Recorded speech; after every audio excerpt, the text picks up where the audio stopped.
ਨਾਨਕ ਸਿੰਘ ਦਾ novel ਮਿੱਠਾ ਮੋਹਰਾ ਦਾ 7ਵਾਂ ਅੰਗ। ਜੋਗਿੰਦਰ ਸਿੰਘ ਦੇ ਘਰ ਤੋਂ 5-4 ਘਰ ਛੱਡ ਕੇ ਸੁਭੱਦਰਾ ਦਾ ਘਰ ਸੀ। ਦਲੀਪ ਕੌਰ ਦਾ ਇਸ ਸਾਰੇ ਮੁਹੱਲੇ ਵਿੱਚ ਸੁਭੱਦਰਾ ਤੋਂ ਛੁੱਟ ਹੋਰ ਕਿਸੇ ਨਾਲ ਬਹਿਣ ਉੱਠਣ ਨਹੀਂ ਸੀ, ਕਿਉਂਕਿ ਹੋਰ ਸਾਰੀਆਂ ਸ਼ਕੁੰਤਲਾ ਨਾਲ ਪਿਆਰ ਕਰਦੀਆਂ ਸਨ ਤੇ ਦਲੀਪ ਕੌਰ ਜੀ ਨੂੰ ਸ਼ਕੁੰਤਲਾ ਨਾਲ ਗੱਲਾਂ ਕਰਦਿਆਂ ਵੇਖ ਲੈਂਦੀ ਸੀ। ਉਹਦਾ ਇਹੋ ਜੀ ਕਰਦਾ ਸੀ ਕਿ ਉਹਨੂੰ ਕੱਚੀ ਨੂੰ ਖਾ ਜਾਵੇ। ਕਾਰਨ ਉਹਨੂੰ ਐਸਾ ਹੀ ਵਹਿਮ ਪੈ ਗਿਆ ਸੀ ਕਿ ਸ਼ਕੁੰਤਲਾ ਹਰ ਕਿਸੇ ਅੱਗੇ ਉਹਦੀਆਂ ਹੀ ਚੁਗਲੀਆਂ ਕਰਦੀ ਰਹਿੰਦੀ ਹੈ। ਪਰ ਸ਼ਕੁੰਤਲਾ ਦਾ ਸੁਭਾਅ ਕਈਏ ਦੇ ਉਲਟ ਸੀ। ਗਲੀ ਦੀਆਂ ਤੀਵੀਆਂ ਅੱਗੇ ਹੀ ਉਸ ਨਾਲ ਬੜਾ ਹਿੱਤ ਕਰਦੀਆਂ ਸਨ, ਪਰ ਉਹਦੀ ਹੋਣ ਵਾਲੀ ਹਾਲਤ ਵੇਖ ਕੇ ਤਾਂ ਉਹ ਲਹੂ ਦੇ ਅਥਰੂ ਰੋਂਦੀਆਂ ਸਨ। ਜਦ ਕਦੇ ਕੋਈ ਉਸ ਅੱਗੇ ਸੌਕਣ ਦਾ ਭੋਗ ਪਾਉਂਦੀ ਸੀ ਤਾਂ ਉਹ ਜਿਹੜੀ ਸੌਕਣ ਦੇ ਹੱਥੋਂ ਪੋਟਾ ਪੋਟਾ ਦੁਖੀ ਸੀ, ਉਹਦੀ ਵਡਿਆਈ ਕਰਦੀ ਰੱਜਦੀ ਨਹੀਂ ਸੀ। ਪਰ ਉਹਦੀ ਸੁਵਾਕ ਚਾਤਰੀ ਦਾ ਅਸਲੀ ਭਾਵ ਉਹਨਾਂ ਪਾਸੋਂ ਲੁਕਿਆ ਹੋਇਆ ਨਹੀਂ ਸੀ। ਉਹ ਜਾਣਦੀਆਂ ਸਨ ਕਿ ਸ਼ਕੁੰਤਲਾ ਮਰਦੀ ਮਰ ਜਾਏਗੀ, ਪਰ ਸੌਂਕਣ ਲਈ ਵੀ ਇੱਕ ਹੌਲਾ ਸ਼ਬਦ ਆਪਣੀ ਜ਼ਬਾਨ ਤੇ ਨਹੀਂ ਲਿਆਏਗੀ। ਇਸੇ ਕਾਰਨ ਗਲੀ ਮਹੱਲੇ ਵਾਲਿਆਂ ਦੀ ਸ਼ਰਧਾ ਸ਼ਕੁੰਤਲਾ ਲਈ ਦਿਨੋਂ ਦਿਨ ਵੱਧਦੀ ਜਾਂਦੀ ਸੀ। ਉਹ ਦਿਲੀ ਦਿਲ 'ਚ ਉਸਦੀ ਕਠਨ ਤਪੱਸਿਆ ਵੇਖ ਕੇ ਉਹਨੂੰ ਨਮਸਕਾਰ ਕਰਦੀਆਂ ਸਨ। ਸ਼ਕੁੰਤਲਾ ਸੁਭੱਦਰਾ ਨਾਲ ਕਿਉਂ ਨਹੀਂ ਸੀ ਬੋਲਦੀ? ਇਹਦਾ ਕਾਰਨ ਕਿ ਪਹਿਲਾਂ ਪਹਿਲ ਜਦ ਸੁਭੱਦਰਾ ਦਾ ਇਸ ਨਾਲ ਬਹਿਣ ਉੱਠਣ ਸੀ ਤਾਂ ਇੱਕ ਦਿਨ ਦੋਹਾਂ 'ਚ ਕੁਆਰੇ ਹੁੰਦਿਆਂ ਦੀਆਂ ਗੱਲਾਂ ਤੁਰ ਪਈਆਂ। ਸੁਭੱਦਰਾ ਨੇ ਦੱਸਿਆ ਕਿ ਉਹ ਕਿਸੇ ਹੋਰਸ ਨਾਲ ਵਿਆਹੀ ਹੋਈ ਸੀ ਤੇ ਅੰਦਰੋਂ ਅੰਦਰ ਉਹਦਾ ਸਬੰਧ ਹੋਣ ਵਾਲੇ ਇਸ ਪਤੀ ਨਾਲ ਸੀ। ਅਖੀਰ ਇੱਕ ਦਿਨ ਮੌਕਾ ਪਾ ਕੇ ਉਹ ਇਸ ਨਾਲ ਨਿਕਲ ਆਈ।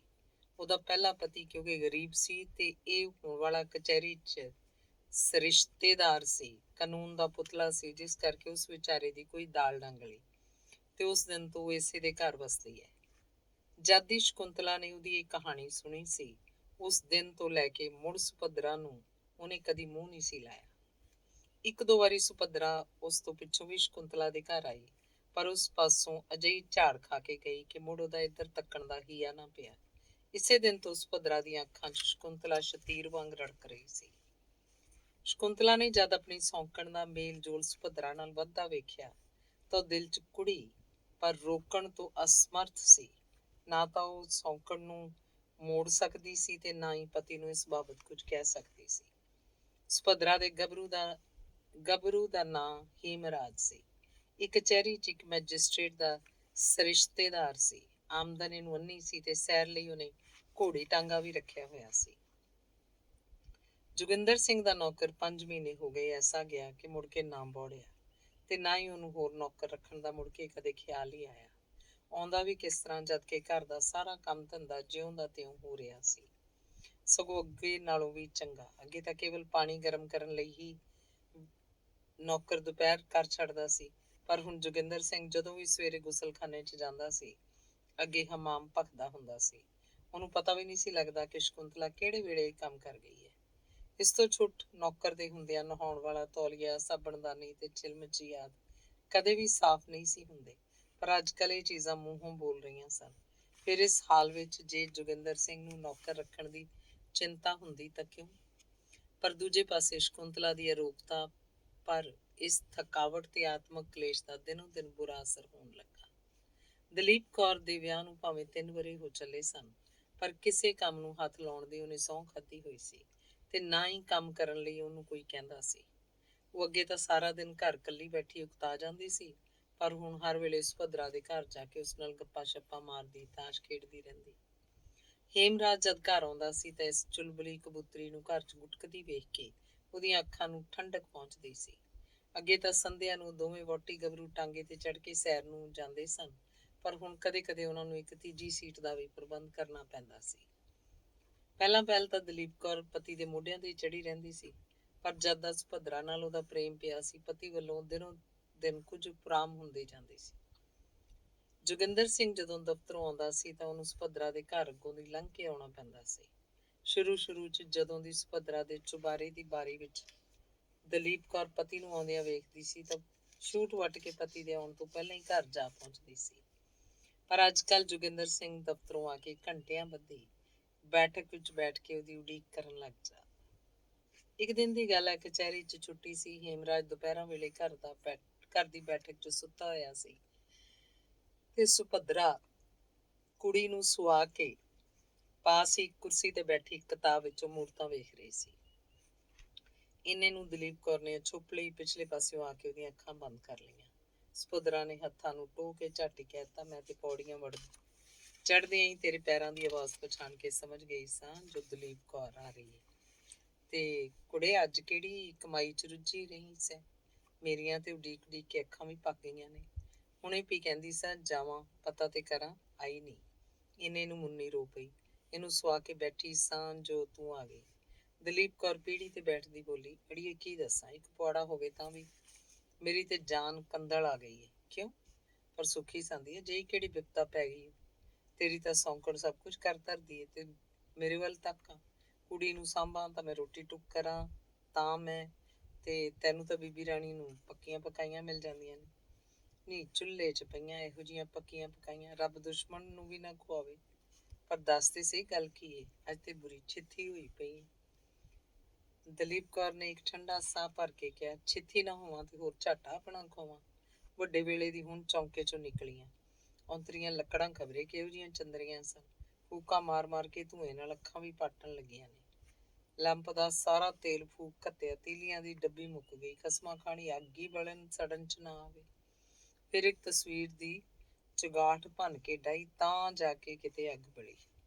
ਤੇ ਤੈਨੂੰ ਕਿੱਧਰ ਦੀ ਵਿਪਤਾ ਪੈ ਗਈ ਸੀ? ਉਹ ਜੋ ਕਰਨ ਵਾਲੀ ਸੀ ਇਹ ਸੜ ਗਈ ਕਰਦੀ ਤੇ ਬਲ ਦਿਉ ਸੁਣਾ। ਪਰਸੋਂ ਦਾ ਉਹਨੇ ਇਹ ਦਾ ਫੜ ਲਿਆ। ਰੋਟੀ ਪਕਾਉਣ ਦਾ ਵੇਲਾ ਹੋਇਆ ਤੇ ਮੰਜੇ ਤੇ ਲੇਟ ਕੇ ਹਾਏ ਹਾਏ ਕਰਨ ਡੈ ਪਈ। ਅਖੀ ਖਾਣ ਪੀਣ ਨੂੰ ਚੰਗੀ ਭਲੀ, ਰਾਮ ਜਪਣ ਨੂੰ ਡੋਰੀ। ਖਾਣ ਲੱਗੀ ਤਾਂ ਭਰਾਵਾਂ ਪਿੱਟੀ ਪੰਜ ਪੰਜ ਮਨ ਬੀੜ ਲੈਂਦੀ ਹੈ ਤੇ ਕੰਮ ਦੇ ਨਾ ਅਸੂਲ ਪੈ ਜਾਂਦਾ ਸੂ। ਪਰ ਕੀ ਗੱਲ ਏ, ਕੁਝ ਬਿਮਾਰ ਸੀ? ਜਾਣੇ ਜੁੱਤੀ ਬਿਮਾਰ ਸੀ ਕਿ ਰਾਜੀ ਸੀ। ਖੇਖਣ ਹਾਰੀ ਨੂੰ ਖੇਖਣ ਕਰਨੇ ਹੀ ਸਿੱਖੇ ਨੇ ਕਿ ਮੈਂ ਤੇ ਦੋਵੇਂ ਵੇਲੇ ਹੱਥ ਜੋੜਨੀ ਆ, ਜਾਂ ਰੱਬ ਉਹਦਾ ਦਾਣਾ ਪਾਣੀ ਇਸ ਘਰ ਚੋਂ ਕੱਢੇ ਜਾਂ ਮੇਰਾ ਕੱਢੇ।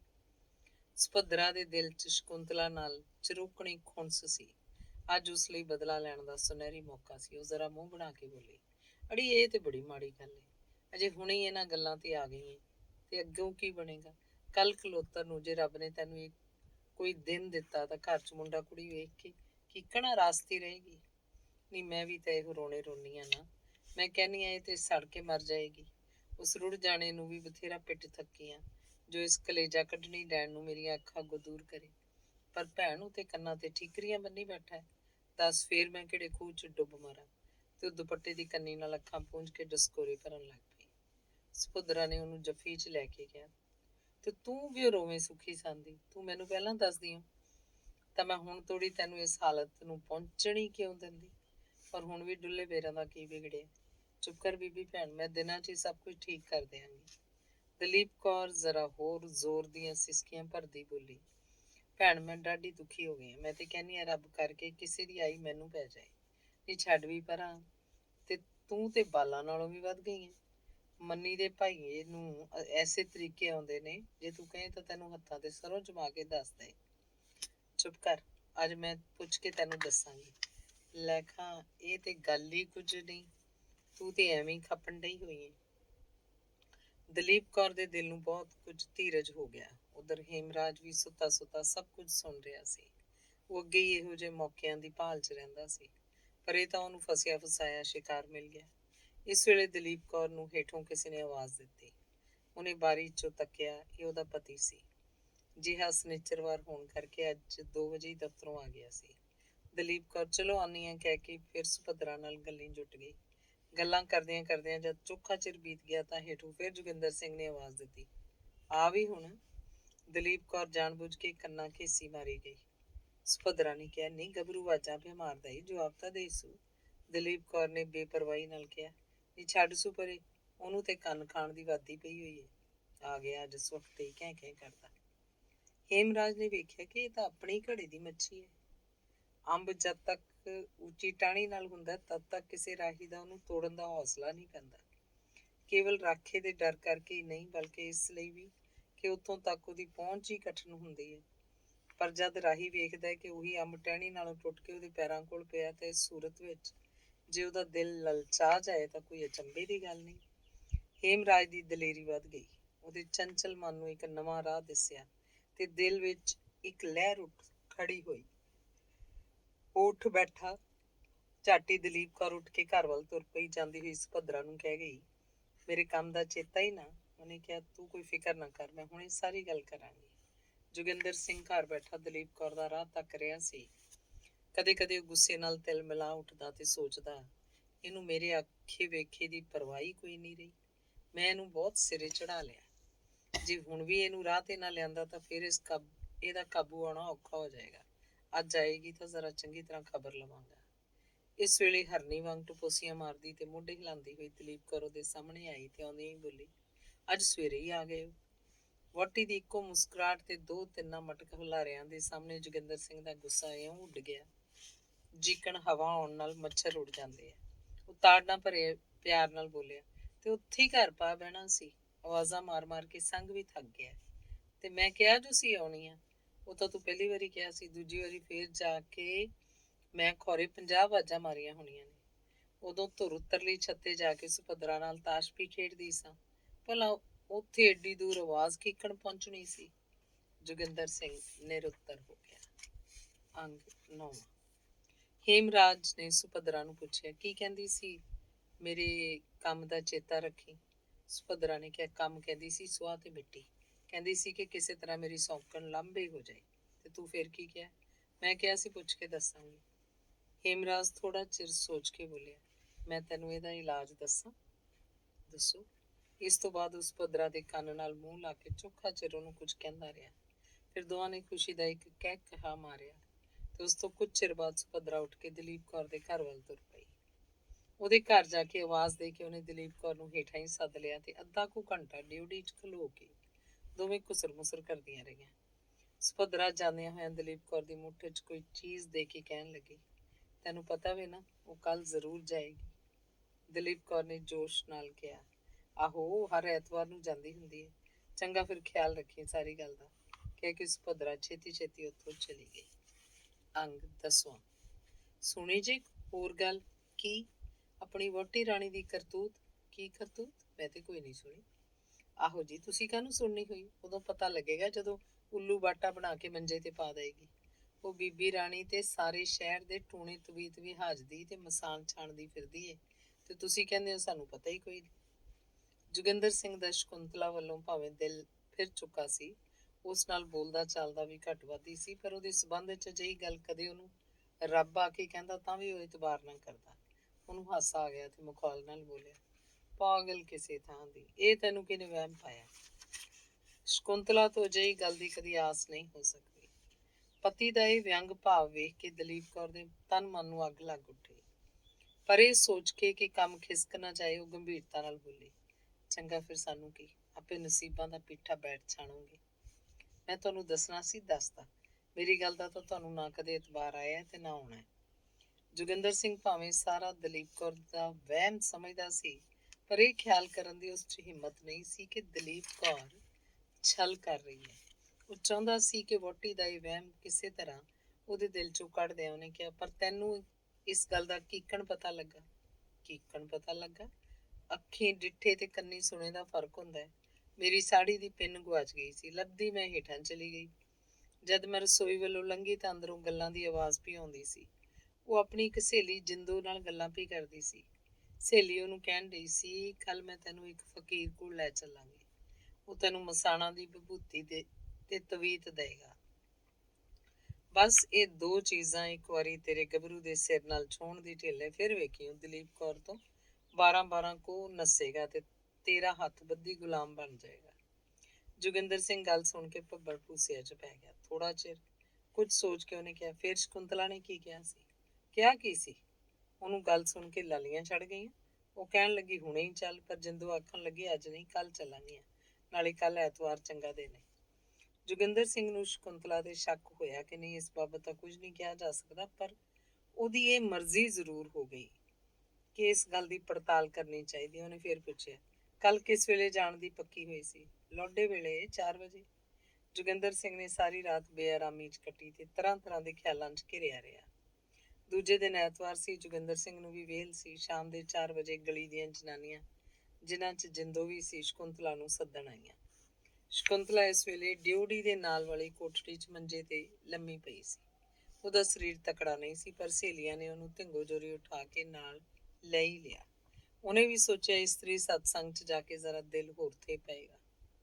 ਰਾਹ 'ਚ ਜਾਂਦਿਆਂ ਜਾਂਦਿਆਂ ਸ਼ਕੁੰਤਲਾ ਇੱਕ ਦੋ ਥਾਈਂ ਸਾਹ ਲੈਣ ਲਈ ਬੈਠ ਗਈ। ਉਹਨੇ ਸਹੇਲੀਆਂ ਨੂੰ ਕਿਹਾ, ਅੜੀਓ, ਮੈਨੂੰ ਤੇ ਤੁਸੀਂ ਐਵੇਂ ਖਿੱਚ ਲਿਆਈਆਂ ਜੀ। ਚੰਗਾ ਭਲਾ ਕਿਹਾ ਸੀ ਵੀ ਮੇਰੇ ਤੋਂ ਟੁਰਿਆ ਨਹੀਂ ਜਾਣਾ। ਪੀੜ ਨਾਲ ਲੱਤਾਂ ਖਿੱਚਦੀਆਂ ਜਾਂਦੀਆਂ ਨੇ, ਸਾਰਾ ਸਰੀਰ ਟੁੱਟਦਾ ਹੈ। ਪਾਰੋ ਨੇ ਉਹਦੀ ਬਾਂਹ ਫੜਦਿਆਂ ਕਿਹਾ, ਤੁਰਿਆ ਨਹੀਂ ਜਾਂਦਾ ਤੇ ਆ ਮੈਂ ਤੈਨੂੰ ਕੁੱਛੜ ਚੁੱਕ ਲਵਾਂ। ਪਰ ਉਹ ਹੈਰਾਨ ਹੋ ਗਈ ਜਦ ਉਸਨੂੰ ਪਤਾ ਲੱਗਾ ਕਿ ਸ਼ਕੁੰਤਲਾ ਨੂੰ ਜ਼ੋਰ ਦਾ ਬੁਖਾਰ ਚੜਿਆ ਹੋਇਆ ਹੈ। ਇਹਦੀ ਹਾਲਤ ਵੇਖ ਕੇ ਸਾਰੀਆਂ ਉਦਾਸ ਹੋ ਗਈਆਂ ਤੇ ਘਰ ਮੁੜ ਚੱਲਣ ਦੀ ਸਲਾਹ ਕਰਨ ਲੱਗੀਆਂ। ਇੰਨੇ ਨੂੰ ਜਿੰਦੋ ਬੋਲੀ, ਮੇਰੀ ਤੇ ਸਲਾਹ ਹੈ ਸ਼ਕੁੰਤਲੇ ਨੂੰ ਬਾਵੇ ਮਨੀ ਪਾਸ ਲੈ ਚਲੀਏ। ਕੱਲ ਮੈਨੂੰ ਇੱਕ ਜਣੀ ਨੇ ਦੱਸਿਆ ਸੀ ਕਿ ਅਖੇ ਬੁਖਾਰ ਦੀ ਦੁਆ ਉਸ ਪਾਸ ਹੱਦਾਂ ਦੀ ਏ। ਇੱਕੋ ਖੁਰਾਕ ਨਾਲ ਬੁਖਾਰ ਦਾ ਪਤਾ ਨਹੀਂ ਲੱਗਦਾ। ਪਾਰੋ ਬੋਲੀ, ਕੱਲ ਲੋਡੇ ਵੇਲੇ ਮੈਂ ਮੁੰਡੇ ਨੂੰ ਪੁੱਛਣ ਲੈ ਕੇ ਗਲੀ 'ਚ ਗਈ ਸਾਂ ਤਾਂ ਸੁਭਦਰਾ ਮਿਲੀ ਸੀ। ਮੈਂ ਪੁੱਛਿਆ, ਕਿੱਧਰੋਂ ਆਈ ਏ? ਉਸ ਅੱਗੋਂ ਦੱਸਿਆ ਕਿ ਮੁੰਨੀ ਨੂੰ ਪਰਸੋਂ ਦਾ ਬੁਖਾਰ ਹੋ ਗਿਆ ਸੀ, ਬਾਵੇ ਮਨੀ ਪਾਸੋਂ ਦਵਾਈ ਲੈ ਕੇ ਆਈਆਂ, ਇੱਕੋ ਕੁੜੀ ਨਾਲ ਆਰਾਮ ਆ ਗਿਆ ਸੋ। ਭਾਵੇਂ ਉਹ ਚੰਗੀ ਤਰ੍ਹਾਂ ਜਾਣਦੀਆਂ ਸਨ ਕਿ ਸੁਭਦਰਾ ਬੜੀ ਚਲਾਕ ਤੇ ਗਲਾਧੜ ਹੈ, ਪਰ ਇਸ ਗੱਲ ਵਿੱਚ ਝੂਠ ਬੋਲਣ ਦੀ ਉਹਨੂੰ ਕੀ ਲੋੜ ਪਈ ਸੀ। ਇਹ ਸੋਚ ਕੇ ਉਹਨਾਂ ਨੂੰ ਉਹਦੀ ਸੱਚਾਈ ਉੱਤੇ ਸ਼ੱਕ ਸ਼ੁਬਾ ਕਰਨ ਦੀ ਲੋੜ ਹੀ ਨਾ ਪਈ ਤੇ ਸਭ ਜਣੀਆਂ ਬਾਬੇ ਮਨੀ ਦੀ ਝੌਂਪੜੀ ਵੱਲ ਤੁਰ ਪਈਆਂ। ਥਾਂ ਨੇੜੇ ਹੀ ਸੀ, ਉਹ ਛੇਤੀ ਜਾ ਪਹੁੰਚੀਆਂ। ਬਾਵਾ ਮਨੀ ਕੋਈ ਫਕੀਰਾਂ 'ਚੋਂ ਫਕੀਰ ਨਹੀਂ ਸੀ, ਉਹ ਦੀਵਾਨਾ ਜਿਹਾ ਮੰਗਤਾ ਸੀ। ਮੰਗ ਪਿੰਨ ਕੇ ਢਿੱਡ ਭਰ ਛੱਡਦਾ ਤੇ ਕੁੱਲੀ 'ਚ ਸੌਂ ਰਹਿੰਦਾ। 5-7 ਕੁੱਤਿਆਂ ਦੇ ਕਤੂਰੇ ਉਹਨੇ ਪਾਲੇ ਹੋਏ ਸਨ। ਸਾਰਾ ਦਿਨ ਉਹਨਾਂ ਦੇ ਸ਼ੁਗਲ 'ਚ ਲੱਗਾ ਰਹਿੰਦਾ ਸੀ। 4-5 ਜਨਾਨੀਆਂ ਨੂੰ ਝੌਂਪੜੀ ਅੱਗੇ ਬੈਠੀਆਂ ਵੇਖ ਕੇ ਉਹਨੂੰ ਹੈਰਾਨੀ ਨਾਲ ਪੁੱਛਿਆ, ਭਾਈ ਕਿਆ ਬਾਤ ਹੈ? ਇੱਕ ਉਹਨਾਂ 'ਚ ਬੋਲੀ, ਬਾਬਾ ਜੀ ਸਾਨੂੰ ਬੁਖਾਰ ਦੀ ਦਵਾਈ ਦਿਓ, ਸਾਡੀ ਸਾਥਣ ਨੂੰ ਤਾਪ ਚੜਿਆ ਹੋਇਆ। फकीर गुस्से नाल बोले, बुखार की दवाई? अरे तुम लोग पगली हो गई क्या? हमने यहाँ डॉक्टरी खोल रखी है, जाओ शहर में जाके किसी हकीम से मांगो। इन्ना कह के उस कुत्तिਆਂ ਨੂੰ ਚੂ ਚੂ ਕਰਦਾ ਕਰਦਾ ਇੱਕ ਪਾਸੇ ਲੈ ਤੁਰਿਆ ਤੇ ਸਾਰੀਆਂ ਸ਼ਰਮਿੰਦੀਆਂ ਹੋ ਕੇ ਜਿੱਧਰੋਂ ਆਈਆਂ ਸੀ ਉਧਰ ਹੀ ਮੁੜ ਗਈਆਂ। ਇਸ ਵੇਲੇ ਉਹਨਾਂ ਡਿੱਠਾ ਜੋਗਿੰਦਰ ਸਿੰਘ ਬਾਈਸਾਈਕਲ ਤੇ ਚੜਿਆ ਹੋਇਆ ਇੱਕ ਪਾਸਿਓਂ ਆ ਕੇ ਦੂਜੇ ਪਾਸੇ ਨਿਕਲ ਗਿਆ। ਇੱਕ ਨੇ ਸ਼ਕੁੰਤਲਾ ਨੂੰ ਪੁੱਛਿਆ, ਨਹੀਂ ਤੇਰਾ ਗੱਭਰੂ ਅੱਜ ਕਿੱਧਰ ਪਿਆ ਫਿਰਦਾ ਹੈ? ਉਹ ਬੋਲੀ, ਛੁੱਟੀ ਦਾ ਦਿਨ ਹੈ, ਸੈਲ ਸਪਾਟੇ ਲਈ ਕਿਸੇ ਇਸ ਪਾਸੇ ਨਿਕਲ ਆਏ ਹੋਣਗੇ। ਸ਼ਕੁੰਤਲਾ ਦਾ ਬੁਖਾਰ ਹੋਰ ਤੇਜ਼ ਹੋ ਗਿਆ ਤੇ ਇਸਤਰੀ ਸਤਸੰਗ ਜਾਣ ਦੇ ਖਿਆਲ ਨੂੰ ਛੱਡ ਕੇ ਸਾਰੀਆਂ ਆਪੋ ਆਪਣੇ ਘਰੇ ਜਾ ਪੁੱਜੀਆਂ। ਸੰਧਿਆ ਨੂੰ ਦਲੀਪ ਕੌਰ ਸੁਭਦਰਾ ਦੇ ਟਾਂਗੇ ਤੇ ਚੜ੍ਹ ਕੇ ਉਹਨਾਂ ਨਾਲ ਹਵਾ ਖੋਰੀ ਲਈ ਬਾਹਰ ਚਲੀ ਗਈ ਤੇ ਜੋਗਿੰਦਰ ਸਿੰਘ ਸਿਨਮੇ ਜਾ ਵੜਿਆ। ਘਰ 'ਚ ਇਕੱਲੀ ਸ਼ਕੁੰਤਲਾ ਹੀ ਸੀ। ਉਹ ਤੁਰਦੀ ਫਿਰਦੀ ਉੱਪਰਲੀ ਬੈਠਕ 'ਚ ਜਾ ਪੁੱਜੀ। ਉਹਨੇ ਵੇਖਿਆ ਕਿ ਕਮਰੇ ਦੀ ਹਰ ਇੱਕ ਚੀਜ਼ ਖਸਤਾ ਹਾਲ ਪਈ ਹੈ। ਫਰਸ਼ ਉੱਤੇ ਕੇਲਿਆਂ ਦੇ ਸੰਤਰਿਆਂ ਦੀਆਂ ਛਿੱਲਾਂ ਇੱਧਰ ਉੱਧਰ ਖਿਲਰੀਆਂ ਪਈਆਂ। ਮੇਜ਼ਪੋਸ਼ ਇੱਕ ਪਾਸੇ ਇਕੱਠਾ ਹੋਇਆ ਪਿਆ ਤੇ ਉਸ ਉੱਪਰਲੀਆਂ ਕਿਤਾਬਾਂ ਇਸ ਤਰ੍ਹਾਂ ਪਈਆਂ ਜਿਵੇਂ ਉਹਨਾਂ ਨੂੰ ਬਾਂਦਰ ਫਰੋਲ ਗਏ ਹੋਣ। ਉਹਨੇ ਪਹਿਲਾਂ ਸਾਰੇ ਕਮਰੇ 'ਚ ਬੁੱਕ ਕਰ ਦਿੱਤੀ, ਫਿਰ ਸਭ ਚੀਜ਼ਾਂ ਨੂੰ ਥਾਂ ਸਿਰ ਰੱਖ ਕੇ ਸਜਾ ਦਿੱਤਾ। ਬੂਟਾਂ ਤੇ ਸਲੀਪਰਾਂ ਦੇ ਕਈ ਜੋੜੇ ਜੋ ਪਲੰਗ ਦੇ ਹੇਠਾਂ ਉੱਕੜ ਦੁੱਕੜ ਖਿਲਰੇ ਪਏ ਸਨ, ਇਕੱਠੇ ਕਰਕੇ ਇੱਕ ਕਤਾਰ 'ਚ ਰੱਖੇ। ਉਹਦੀ ਸਲਾਹ ਹੋਈ ਕਿ ਉਹਨਾਂ ਨੂੰ ਪਾਲਿਸ਼ ਕਰ ਦਿਆਂ, ਪਰ ਉਸ ਦਿਨ ਦੀ ਗੱਲ ਯਾਦ ਕਰਕੇ ਉਹਦਾ ਹੀਆ ਨਾ ਪਿਆ। ਇਸ ਕੰਮ ਤੋਂ ਵਿਹਲੀ ਹੋ ਕੇ ਉਹ ਹੇਠਾਂ ਜਾ ਕੇ ਡਿੱਗਦੀ ਢਹਿੰਦੀ ਰਸੋਈ ਦੇ ਆਰ ਲੱਗ ਪਈ। ਅੰਗ 11 ਗਏ ਸੋ? ਰਾਤ ਨੂੰ ਦਲੀਪ ਕੌਰ ਨੇ ਪਤੀ ਨੂੰ ਪੁੱਛਿਆ। ਉਹਨੇ ਉੱਤਰ ਦਿੱਤਾ, ਗਿਆ ਸਾਂ। ਫਿਰ ਕੀ ਕੁਝ ਡਿੱਠਾ? ਜੋ ਕੁਝ ਤੂੰ ਕਿਹਾ ਸੀ ਉਹ ਕੁਝ। ਗੱਲ ਸੁਣ ਕੇ ਦਲੀਪ ਕੌਰ ਖੁਸ਼ੀ ਨਾਲ ਭੁੜਕ ਪਈ। ਆਪਣੇ ਭਾਵ ਨੂੰ ਲੁਕਾਉਂਦੀ ਬੋਲੀ, ਵੇਖਿਆ ਜੀ, ਮੰਨਦੇ ਨਹੀਂ ਸੋ ਮੇਰੀ ਗੱਲ। ਮੈਂ ਤੁਹਾਨੂੰ ਰੋਜ਼ ਕਹਿੰਦੀ ਹੁੰਦੀ ਸਾਂ ਕਿ ਇਸ ਪੱਪੇ ਕੁੱਟਣੀ ਤੋਂ ਬਚ ਕੇ ਰਹਿਣਾ, ਪਰ ਤੁਸੀਂ ਤਾਂ ਇਹੋ ਸਮਝਦੇ ਰਹੇ ਜਿੱਕਣ ਮਈਆਂ ਤੁਹਾਡੀ ਦੁਸ਼ਮਣ। ਕਹਿੰਦਿਆਂ ਦਲੀਪ ਕੌਰ ਦਾ ਚਿਹਰਾ ਗੁੱਸੇ ਨਾਲ ਲਾਲ ਹੋ ਗਿਆ। ਜੋਗਿੰਦਰ ਸਿੰਘ ਨੂੰ ਅੱਜ ਇਹ ਹੋਰ ਸਾਰੇ ਦਿਨਾਂ ਨਾਲੋਂ ਪਿਆਰੀ ਲੱਗ ਰਹੀ ਸੀ। ਸੱਚੀ ਗੱਲ ਤਾਂ ਇਹ ਹੈ ਕਿ ਜਿਹੜੇ ਗੁਣ ਕਿਸੇ ਜ਼ਮਾਨੇ 'ਚ ਉਹਨੂੰ ਸ਼ਕੁੰਤਲਾ 'ਚ ਵਿਖਾਈ ਦਿੰਦੇ ਸਨ, ਉਹ ਸਾਰੇ ਉਹੀ ਕਿਉਂ, ਸਗੋਂ ਉਹਦੇ ਨਾਲੋਂ ਵੀ ਵਧੇਕ ਉਹਨੂੰ ਅੱਜ ਦਲੀਪ ਕੌਰ 'ਚ ਦਿਸ ਰਹੇ ਸਨ। ਇਹਦੇ ਨਾਲ ਹੀ ਉਹਨੂੰ ਆਪਣੇ ਇਸ ਕੀਤੇ ਦਾ ਪਛਤਾਵਾ ਵੀ ਹੋਣ ਲੱਗਾ ਕਿ ਇਹ ਤੋਂ ਪਹਿਲਾਂ ਹੀ ਮੈਂ ਇਹਦੀਆਂ ਗੱਲਾਂ ਦਾ ਇਤਬਾਰ ਕਿਉਂ ਨਾ ਕੀਤਾ। ਜਦ ਆਦਮੀ ਦੇ ਦਿਲ 'ਚ ਘਿਰਣਾ ਦਾ ਬੂਟਾ ਉੱਗ ਪਏ ਤਾਂ ਅਗਲੇ ਦੇ ਗੁਣ ਵੀ ਫਿਰ ਉਹਨੂੰ ਔਗਣ ਹੀ ਦਿਖਾਈ ਦਿੰਦੇ ਆ। ਜੋਗਿੰਦਰ ਸਿੰਘ ਨੇ ਪਿਛਲੇ ਲੰਮੇ ਸਮੇਂ ਵੱਲ ਇੱਕ ਨਜ਼ਰ ਮਾਰੀ। ਉਹਨੂੰ ਸ਼ਕੁੰਤਲਾ ਦੇ ਸਾਰੇ ਉਹ ਵਰਤਾਓ ਜਿਨ੍ਹਾਂ ਤੇ ਉਹ ਰਿਝਿਆ ਰਹਿੰਦਾ ਸੀ, ਛਲ ਕਪਟ ਦਗੇ ਫਰੇਬ ਨਾਲ ਭਰੇ ਹੋਏ ਵਿਖਾਈ ਦੇਣ ਲੱਗੇ। ਉਹਨੇ ਬੜੇ ਆਦਰ ਨਾਲ ਦਲੀਪ ਕੌਰ ਦੇ ਗਲ 'ਚ ਬਾਂਹ ਪਾ ਕੇ ਕਿਹਾ, ਸੱਚਮੁੱਚ ਇਹ ਸਾਰਾ ਮੇਰਾ ਹੀ ਕਸੂਰ ਸੀ। ਅੱਜ ਤੱਕ ਮੇਰੀਆਂ ਅੱਖਾਂ ਅੱਗੇ ਧੋਖੇ ਦਾ ਪਰਦਾ ਪਿਆ ਰਿਹਾ, ਪਰ ਤੁਸਾਂ ਜਾ ਕੇ ਡਿੱਠਾ ਕੀ ਕੁਝ। ਡਿੱਠਾ ਸਭ ਕੁਝ। ਉਹਨਾਂ ਦੇ ਘਰੋਂ ਨਿਕਲਦੇ ਹੀ ਮੈਂ ਚਿੱਤਰਗੁਪਤ ਵਾਂਗ ਉਹਨਾਂ ਦੇ ਪਿੱਛੇ ਲੱਗ ਪਿਆ। ਘਰੋਂ ਤਾਂ ਉਹ ਇਸਤਰੀ ਸਤਸੰਗ ਦਾ ਬਹਾਨਾ ਬਣਾ ਕੇ ਗਈਆਂ ਸੀ, ਪਰ ਜਾ ਵੜੀਆਂ ਇੱਕ ਫੁਕਰੇ ਜਿਹੇ ਪਾਸ। ਮੈਂ ਆਪਣੀਆਂ ਅੱਖਾਂ ਨਾਲ ਉਹਨਾਂ ਨੂੰ ਉਸ ਕੁੱਲੀ ਅੱਗੇ ਬੈਠਿਆਂ ਵੇਖਿਆ। ਤੇ ਤੁਸੀਂ ਇਹ ਨਾ ਵੇਖਿਆ ਜੋ ਉਸ ਪਾਸੋਂ ਕੀ ਕੁਝ ਉਹਨਾਂ ਲਿਆ ਦਿੱਤਾ? ਨਹੀਂ, ਮੈਂ ਦੂਰੋਂ ਹੀ ਵੇਖ ਕੇ ਇੱਕ ਪਾਸੇ ਚਲਾ ਗਿਆ। ਮੇਰਾ ਖਿਆਲ ਸੀ ਜੇ ਉਹਨਾਂ ਮੈਨੂੰ ਵੇਖ ਲਿਆ ਤਾਂ ਸਿਰ ਹੋ ਜਾਣਗੀਆਂ। ਫਿਰ ਹੁਣ ਫਿਰ ਕੀ? ਮੇਰੀ ਤੇ ਉਸੇ ਵੇਲੇ ਸਲਾਹ ਹੋਈ ਕਿ ਇਸ ਹਰਾਮਜ਼ਾਦੀ ਦੀ ਇੱਥੇ ਹੀ ਚੰਗੀ ਤਰ੍ਹਾਂ ਗੱਤ ਬਣਾਵਾਂ, ਪਰ ਫਿਰ ਆਪਣੀ ਇੱਜ਼ਤ ਦਾ ਖਿਆਲ ਕਰਕੇ ਮੈਂ ਚਲਾ ਆਇਆ। ਮੇਰੀ ਸਲਾਹ ਹੁਣੇ ਉਹਨੂੰ ਬੁਲਾ ਕੇ। ਅੱਧ ਵਿੱਚੋਂ ਹੀ ਦਲੀਪ ਕੌਰ ਨੇ ਗੱਲ ਟੋਕ ਕੇ ਕਿਹਾ, ਨਾ ਨਾ, ਅਜੇ ਠਹਿਰ ਜਾਓ, ਏਡੀ ਕਾਹਲੀ ਨਾ ਕਰੋ। ਕਿਉਂ? ਤੁਸੀਂ ਵੇਖੋ ਤੇ ਸਹੀ, ਅਜੇ ਹੋਰ ਕੀ ਕੀ ਕਰਦੀ ਹੈ। ਵਾਹ, ਤੂੰ ਵੀ ਪਾਗਲ ਹੈ। ਤੇਰੀ ਸਲਾਹ ਹੈ ਉਹ ਮੇਰੇ ਸਿਰ ਤੇ ਕੁਝ ਕਰ ਹੀ ਦੇਵੇ ਤਾਂ ਹੋਸ਼ ਕਰਾਂ। ਨਹੀਂ, ਮੈਂ ਉਹਨੂੰ ਹੋਰ ਕੁਝ ਕਰਨ ਦਾ ਮੌਕਾ ਹੀ ਨਹੀਂ ਦਿਆਂਗਾ। ਮੈਂ ਅੱਜ ਹੀ ਇਸ ਬਦਜ਼ਾਤ ਦੀ ਬੱਚੀ ਨੂੰ ਇਸ ਨੀਚ ਪੁਣੇ ਦਾ ਮਜ਼ਾ ਚਖਾਵਾਂਗਾ। ਹਾਏ ਯਾਰ, ਰੌਲਾ ਤੇ ਨਾ ਪਾਓ, ਹੇਠਾਂ ਬੈਠੀ ਏ, ਸੁਣ ਲਏਗੀ। ਜੋਗਿੰਦਰ ਸਿੰਘ ਨੇ ਗੁੱਸੇ ਨਾਲ ਕੰਬਦਿਆਂ ਹੋਇਆਂ ਕਿਹਾ, ਸੁਣ ਲਏਗੀ ਤਾਂ ਸੁਣ ਲਵੇ, ਹੋਰ 2 ਘੜੀਆਂ ਨੂੰ ਵੀ ਤਾਂ ਸੁਣੇਗੀ। ਹੱਥ ਤੇਰਾ ਬੇੜਾ ਗਰਕ ਹੋਵੇ ਸੱਪਣੀਏ। ਸ਼ਿਕਾਰ ਜਿਉਂ-ਜਿਉਂ ਨੇੜੇ ਆਉਂਦਾ ਜਾਂਦਾ ਸੀ, ਸ਼ਿਕਾਰੀ ਹੋਰ ਪਿੱਛਾਂ ਹਟ ਕੇ ਚੋਗਾ ਪਾਈ ਜਾਂਦਾ ਸੀ। ਦਲੀਪ ਕੌਰ ਨੇ ਵੇਖਿਆ ਕਿ ਹੁਣ ਸ਼ਿਕਾਰ ਦਾ ਸਿਰ ਕੜਕੀ 'ਚ ਚੰਗੀ ਤਰ੍ਹਾਂ ਫਸ ਚੁੱਕਾ ਹੈ, ਪਰ ਅਜੇ ਵੀ ਉਹਦਾ ਖਿਆਲ ਸੀ ਮਤਾ ਨਿਕਲ ਜਾਵੇ। ਜ਼ਰਾ ਗੰਭੀਰਤਾ ਨਾਲ ਬੋਲੀ, ਤੇ ਹੁਣ ਉਹਨੂੰ ਮਾਰ ਹੀ ਸੁੱਟਣਾ ਜੇ? ਦਫਾ ਕਰੋ ਸੂ ਮੂੰਹ ਕਾਲੀ ਨੂੰ। ਅੱਗੇ ਕਿਹੜਾ ਤੁਸੀਂ ਉਹਨੂੰ ਮੱਥੇ ਲਾਉਂਦੇ ਹੋ? ਜਾਣਦੇ ਹੋ ਕੁਝ ਨਾ ਕਹਿਣਾ ਸੂ। ਜੋਗਿੰਦਰ ਸਿੰਘ ਦੇ ਗੁੱਸੇ ਦਾ ਇੰਜਣ ਹੋਰ ਵੀ ਤੇਜ਼ ਹੋ ਗਿਆ। ਇਸ ਗੱਲ ਦਾ ਸਬੂਤ ਉਹਦੀਆਂ ਅੱਖਾਂ ਤੇ ਹੋਠ ਦੇ ਰਹੇ ਸਨ। ਉਸ ਲਈ ਬੈਠੇ ਰਹਿਣਾ ਔਖਾ ਹੋ ਗਿਆ। ਮੰਜੇ ਤੋਂ ਉੱਠਦਾ ਹੋਇਆ ਬੋਲਿਆ, ਕੀ ਕਿਹਾ ਈ? ਕੁਝ ਨਾ ਕਹਿਣਾ? ਮੈਂ ਤਾਂ ਇੱਕ ਵਾਰੀ। ਪਰ ਦਲੀਪ ਕੌਰ ਨੇ ਝਾਟੀ ਉਛਲ ਕੇ ਪਤੀ ਦੇ ਗਲ ਦੋਹਾਂ ਹੱਥਾਂ ਦੀ ਕੰਘੀ ਪਾ ਲਈ ਤੇ ਉਹਨੂੰ ਮੰਜੇ ਤੇ ਸੁੱਟ ਕੇ ਇਸ ਤਰ੍ਹਾਂ ਉਥਲ ਪੁਥਲ ਕਰਨ ਲੱਗੀ ਮਾਨੋ ਗੁੱਸਾ ਦੂਰ ਕਰਨ ਲਈ ਉਹਦਾ ਧਿਆਨ ਹੋਰ ਪਾਸੇ ਲਾ ਰਹੀ ਹੈ।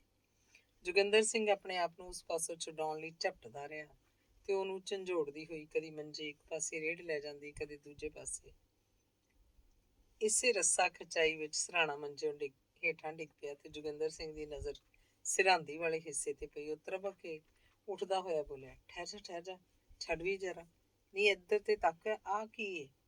ਪਰ ਦਲੀਪ ਕੌਰ ਨੇ ਗੱਲ ਸੁਣੀ ਨਹੀਂ। ਉਹ ਹੱਥੋਂ ਪਾਈ ਕਰਦੀ ਹੋਈ ਇਹੋ ਕਹੀ ਜਾਂਦੀ ਸੀ, ਜਾਣ ਵੀ ਦਿਓ ਹੁਣ ਵਿਚਾਰੀ ਨੂੰ, ਥਾਂ ਮਾਰ ਦੇਣਾ ਜੇ। ਨਸੀਹਤ ਰਾਹ ਰਾਹ ਦੀ ਹੁੰਦੀ ਏ, ਇਹੋ ਤੇ ਤੁਹਾਡੀ ਬੇਸਮਝੀ ਏ। ਜਿੱਧਰ ਪਏ ਇੱਕੋ ਵਾਰੀ ਉਲਟ ਪਏ। ਜੇ ਰਤਾ ਸੋਚ ਕੇ ਚੱਲਦੇ ਤਾਂ ਇੱਥੋਂ ਤੋੜੀ ਨੌਬਤ ਹੀ ਕਿਉਂ ਆਉਂਦੀ? ਜੋਗਿੰਦਰ ਸਿੰਘ ਨੇ ਝਟਕੇ ਨਾਲ ਆਪਣੇ ਆਪ ਨੂੰ ਉਸ ਪਾਸੋਂ ਛੁਡਾਉਂਦਿਆਂ ਕਿਹਾ, ਤੂੰ ਆਪਣੀ ਰਾਗ ਗਾਈ ਜਾਨੀ ਹੈ। ਮੈਂ ਤੈਨੂੰ ਕਹਿਣਾ ਵਾ, ਉਹ ਲਾਲ ਟਾਕੀ 'ਚ ਕੀ ਚੀਜ਼ ਬੱਧੀ ਹੋਈ ਹੈ? ਕਿਹੜੀ? ਕਹਿ ਕੇ ਪਤੀ ਨੂੰ ਛੱਡ ਕੇ ਉਹ ਛੇਤੀ ਨਾਲ ਸਰਹਾਂਦੀ ਵੱਲ ਲਪਕੀ ਤੇ ਵੇਖਦਿਆਂ ਹੀ ਇਸ ਤਰ੍ਹਾਂ ਤਰਬਕ ਕੇ ਪਿੱਛੇ ਡਿੱਗ ਪਈ ਜਿਵੇਂ ਕੋਈ ਸੱਪ ਨੂੰ ਵੇਖ ਕੇ। ਉਹ ਬੋਲੀ, ਹੈ ਮੈਂ ਮਰ ਗਈ, ਲੋੜਾ ਪੈ ਗਿਆ, ਹਨੇਰਾ ਆ ਗਿਆ। ਜੋਗਿੰਦਰ ਸਿੰਘ ਨੇ ਵੀ ਅਗਾਂਹ ਹੋ ਕੇ ਵੇਖਿਆ। ਇੱਕ ਲਾਲ ਟਾਕੀ 'ਚ ਲਪੇਟੀ ਹੋਈ ਕੋਈ ਚੀਜ਼ ਸੀ ਜੋ ਮੌਲੀ ਦੇ ਧਾਗੇ 'ਚ ਬੱਧੀ ਹੋਈ ਸੀ। ਜੋਗਿੰਦਰ ਸਿੰਘ ਨੇ ਜਿਉਂ ਹੀ ਉਹਨੂੰ ਚੁੱਕਣ ਲਈ ਹੱਥ ਅਗਾਂਹ ਕੀਤਾ, ਦਲੀਪ ਕੌਰ ਨੇ ਝਪਕ ਕੇ ਉਹਦੇ ਦੋਵੇਂ ਹੱਥ ਫੜ ਲਏ ਤੇ ਉਹਨੂੰ ਕਈ ਕਦਮ ਪਿੱਛੇ ਧੱਕਦੀ ਬੋਲੀ, ਨਾ ਨਾ, ਹੱਥ ਨਾ ਲਾਣਾ, ਖਬਰੇ ਕੀ ਚੀਜ਼ ਏ। ਮੈਂ ਹੱਥ ਨਹੀਂ ਜੇ ਲਾਣ ਦੇਣਾ ਤੁਹਾਨੂੰ, ਮੇਰੀ ਸਹੁੰ ਜੇ ਹੱਥ ਲਾਇਆ ਤਾਂ। ਪਰ ਜੋਗਿੰਦਰ ਸਿੰਘ ਨੇ ਇਹਦੀਆਂ ਗੱਲਾਂ ਵੱਲ ਕੋਈ ਧਿਆਨ ਨਾ ਦਿੱਤਾ। ਉਹਦਾ ਸਰੀਰ ਕ੍ਰੋਧ ਨਾਲ ਕੰਬ ਰਿਹਾ ਸੀ। ਉਸ ਧੁੱਸ ਦੇ ਕੇ ਗਾਂਹ ਵਧਿਆ ਤੇ ਪੋਟਲੀ ਚੁੱਕ ਲਈ। ਛੇਤੀ ਨਾਲ ਉਹਨੇ ਉੱਪਰਲਾ ਮੌਲੀ ਦਾ ਧਾਗਾ ਲਾਉਣਾ ਸ਼ੁਰੂ ਕੀਤਾ। ਦਲੀਪ ਕੌਰ ਇਸ ਤਰ੍ਹਾਂ ਅੱਖਾਂ ਪਾੜ ਕੇ ਦੂਰ ਖੜੀ ਵੇਖ ਰਹੀ ਸੀ ਜਿਕਣ ਹੁਣੇ ਇਸ ਵਿੱਚੋਂ ਬਹੁਤ ਸਾਰੇ ਸੱਪ ਨਿਕਲ ਕੇ ਕਮਰੇ 'ਚ ਦੌੜਨ ਲੱਗ ਪੈਣਗੇ। ਜੋਗਿੰਦਰ ਸਿੰਘ ਜਿਉਂ-ਜਿਉਂ ਧਾਗੇ ਦੇ ਵਲ ਖੋਲ੍ਹਦਾ ਜਾਂਦਾ ਸੀ, ਦਲੀਪ ਕੌਰ ਸੁੰਗੜ ਕੇ ਗੇਂਦ ਬਣਦੀ ਜਾਂਦੀ ਸੀ। ਅਖੀਰ ਪੋਟਲੀ ਖੋਲ੍ਹੀ। ਉਹਦੇ ਵਿੱਚ ਕੀ ਸੀ? ਚੁਟਕੀ ਕੁ ਚੌਲ, ਇੱਕ ਹਰਾ ਮਣਕਾ, ਇੱਕ ਕੌਡੀ, ਇੱਕ ਬਦਾਮ, ਥੋੜ੍ਹੀ ਜਿਹੀ ਸੁਆਹ, 2-3 ਲੌਂਗ, ਇੱਕ ਛੁਹਾਰਾ, ਇੱਕ ਤਹਿ ਕੀਤਾ ਹੋਇਆ ਕਾਗਜ਼। ਜੋਗਿੰਦਰ ਸਿੰਘ ਨੇ ਕਾਗਜ਼ ਖੋਲ੍ਹਿਆ ਜਿਸ ਉੱਤੇ ਇਹ ਕੁਝ ਲਿਖਿਆ ਹੋਇਆ ਸੀ, ਓ ਅਨਮੋ ਕਾਲਾ ਭੈਰੋ ਕਾਲਾ ਬਾਣ, हाथ में खप्पर रहे मसान, मद मोजन का भोजन करे, गुर गोरख के संग बिचरे, पति पशुवत हुए अधीन, दुति त्रिया को चहो कबीन, जय छिन जंतर सिर को छेहे, नारी का तब चेरा होवे, नारी कत कंत हुए नारी, ये भैरों की कला न्यारी। ਜੋਗਿੰਦਰ ਸਿੰਘ ਦੇ ਭਾਣੇ ਜੰਤਰ ਨਹੀਂ ਸੀ, ਸ਼ਕੁੰਤਲਾ ਦੇ ਸਾਰੇ ਜੁਰਮਾਂ ਦਾ ਇਕਬਾਲ ਤੇ ਸਬੂਤ ਸੀ। ਇਹਦੇ ਨਾਲ ਹੀ ਉਹਨੂੰ ਖਿਆਲ ਆਇਆ ਕਿ ਸ਼ਕੁੰਤਲਾ ਇਹ ਕਾਰਾ ਕਰ ਕਦੋਂ ਗਈ, ਪਰ ਕਮਰੇ ਦੀ ਸਫਾਈ ਵੇਖ ਕੇ ਝੱਟ ਹੀ ਉਹਦੇ ਇਸ ਪ੍ਰਸ਼ਨ ਦਾ ਉੱਤਰ ਮਿਲ ਗਿਆ। ਹੁਣ ਉਸ ਸ਼ਕੁੰਤਲਾ ਦੇ ਜੁਰਮਾਂ ਸੰਬੰਧੀ ਇੰਨਾ ਵੀ ਸ਼ੱਕ ਸ਼ੁਬਾ ਨਹੀਂ ਸੀ ਜਿੰਨੀ ਮਾਂ ਤੇ ਚਟਿਆਈ। ਸ਼ਕੁੰਤਲਾ ਕੱਪੜੇ ਬਦਲ ਕੇ ਹਟੀ ਸੀ। ਉਹਨੇ ਸਹੇਲੀਆਂ ਦੇ ਘੜੀ ਮੁੜੀ ਜ਼ਿੱਦ ਕਰਨ ਤੇ ਅੱਜ ਕਈ ਹਫ਼ਤਿਆਂ ਪਿੱਛੋਂ ਕੱਪੜੇ ਬਦਲਾਏ ਸਨ। ਗੁੱਤ ਖੋਲਦੇ ਉਹ ਕੰਘੀ ਵਾਹਣ ਲੱਗੀ ਸੀ, ਪਰ ਰਸੋਈ ਦਾ ਵੇਲਾ ਹੋ ਗਿਆ ਸੀ।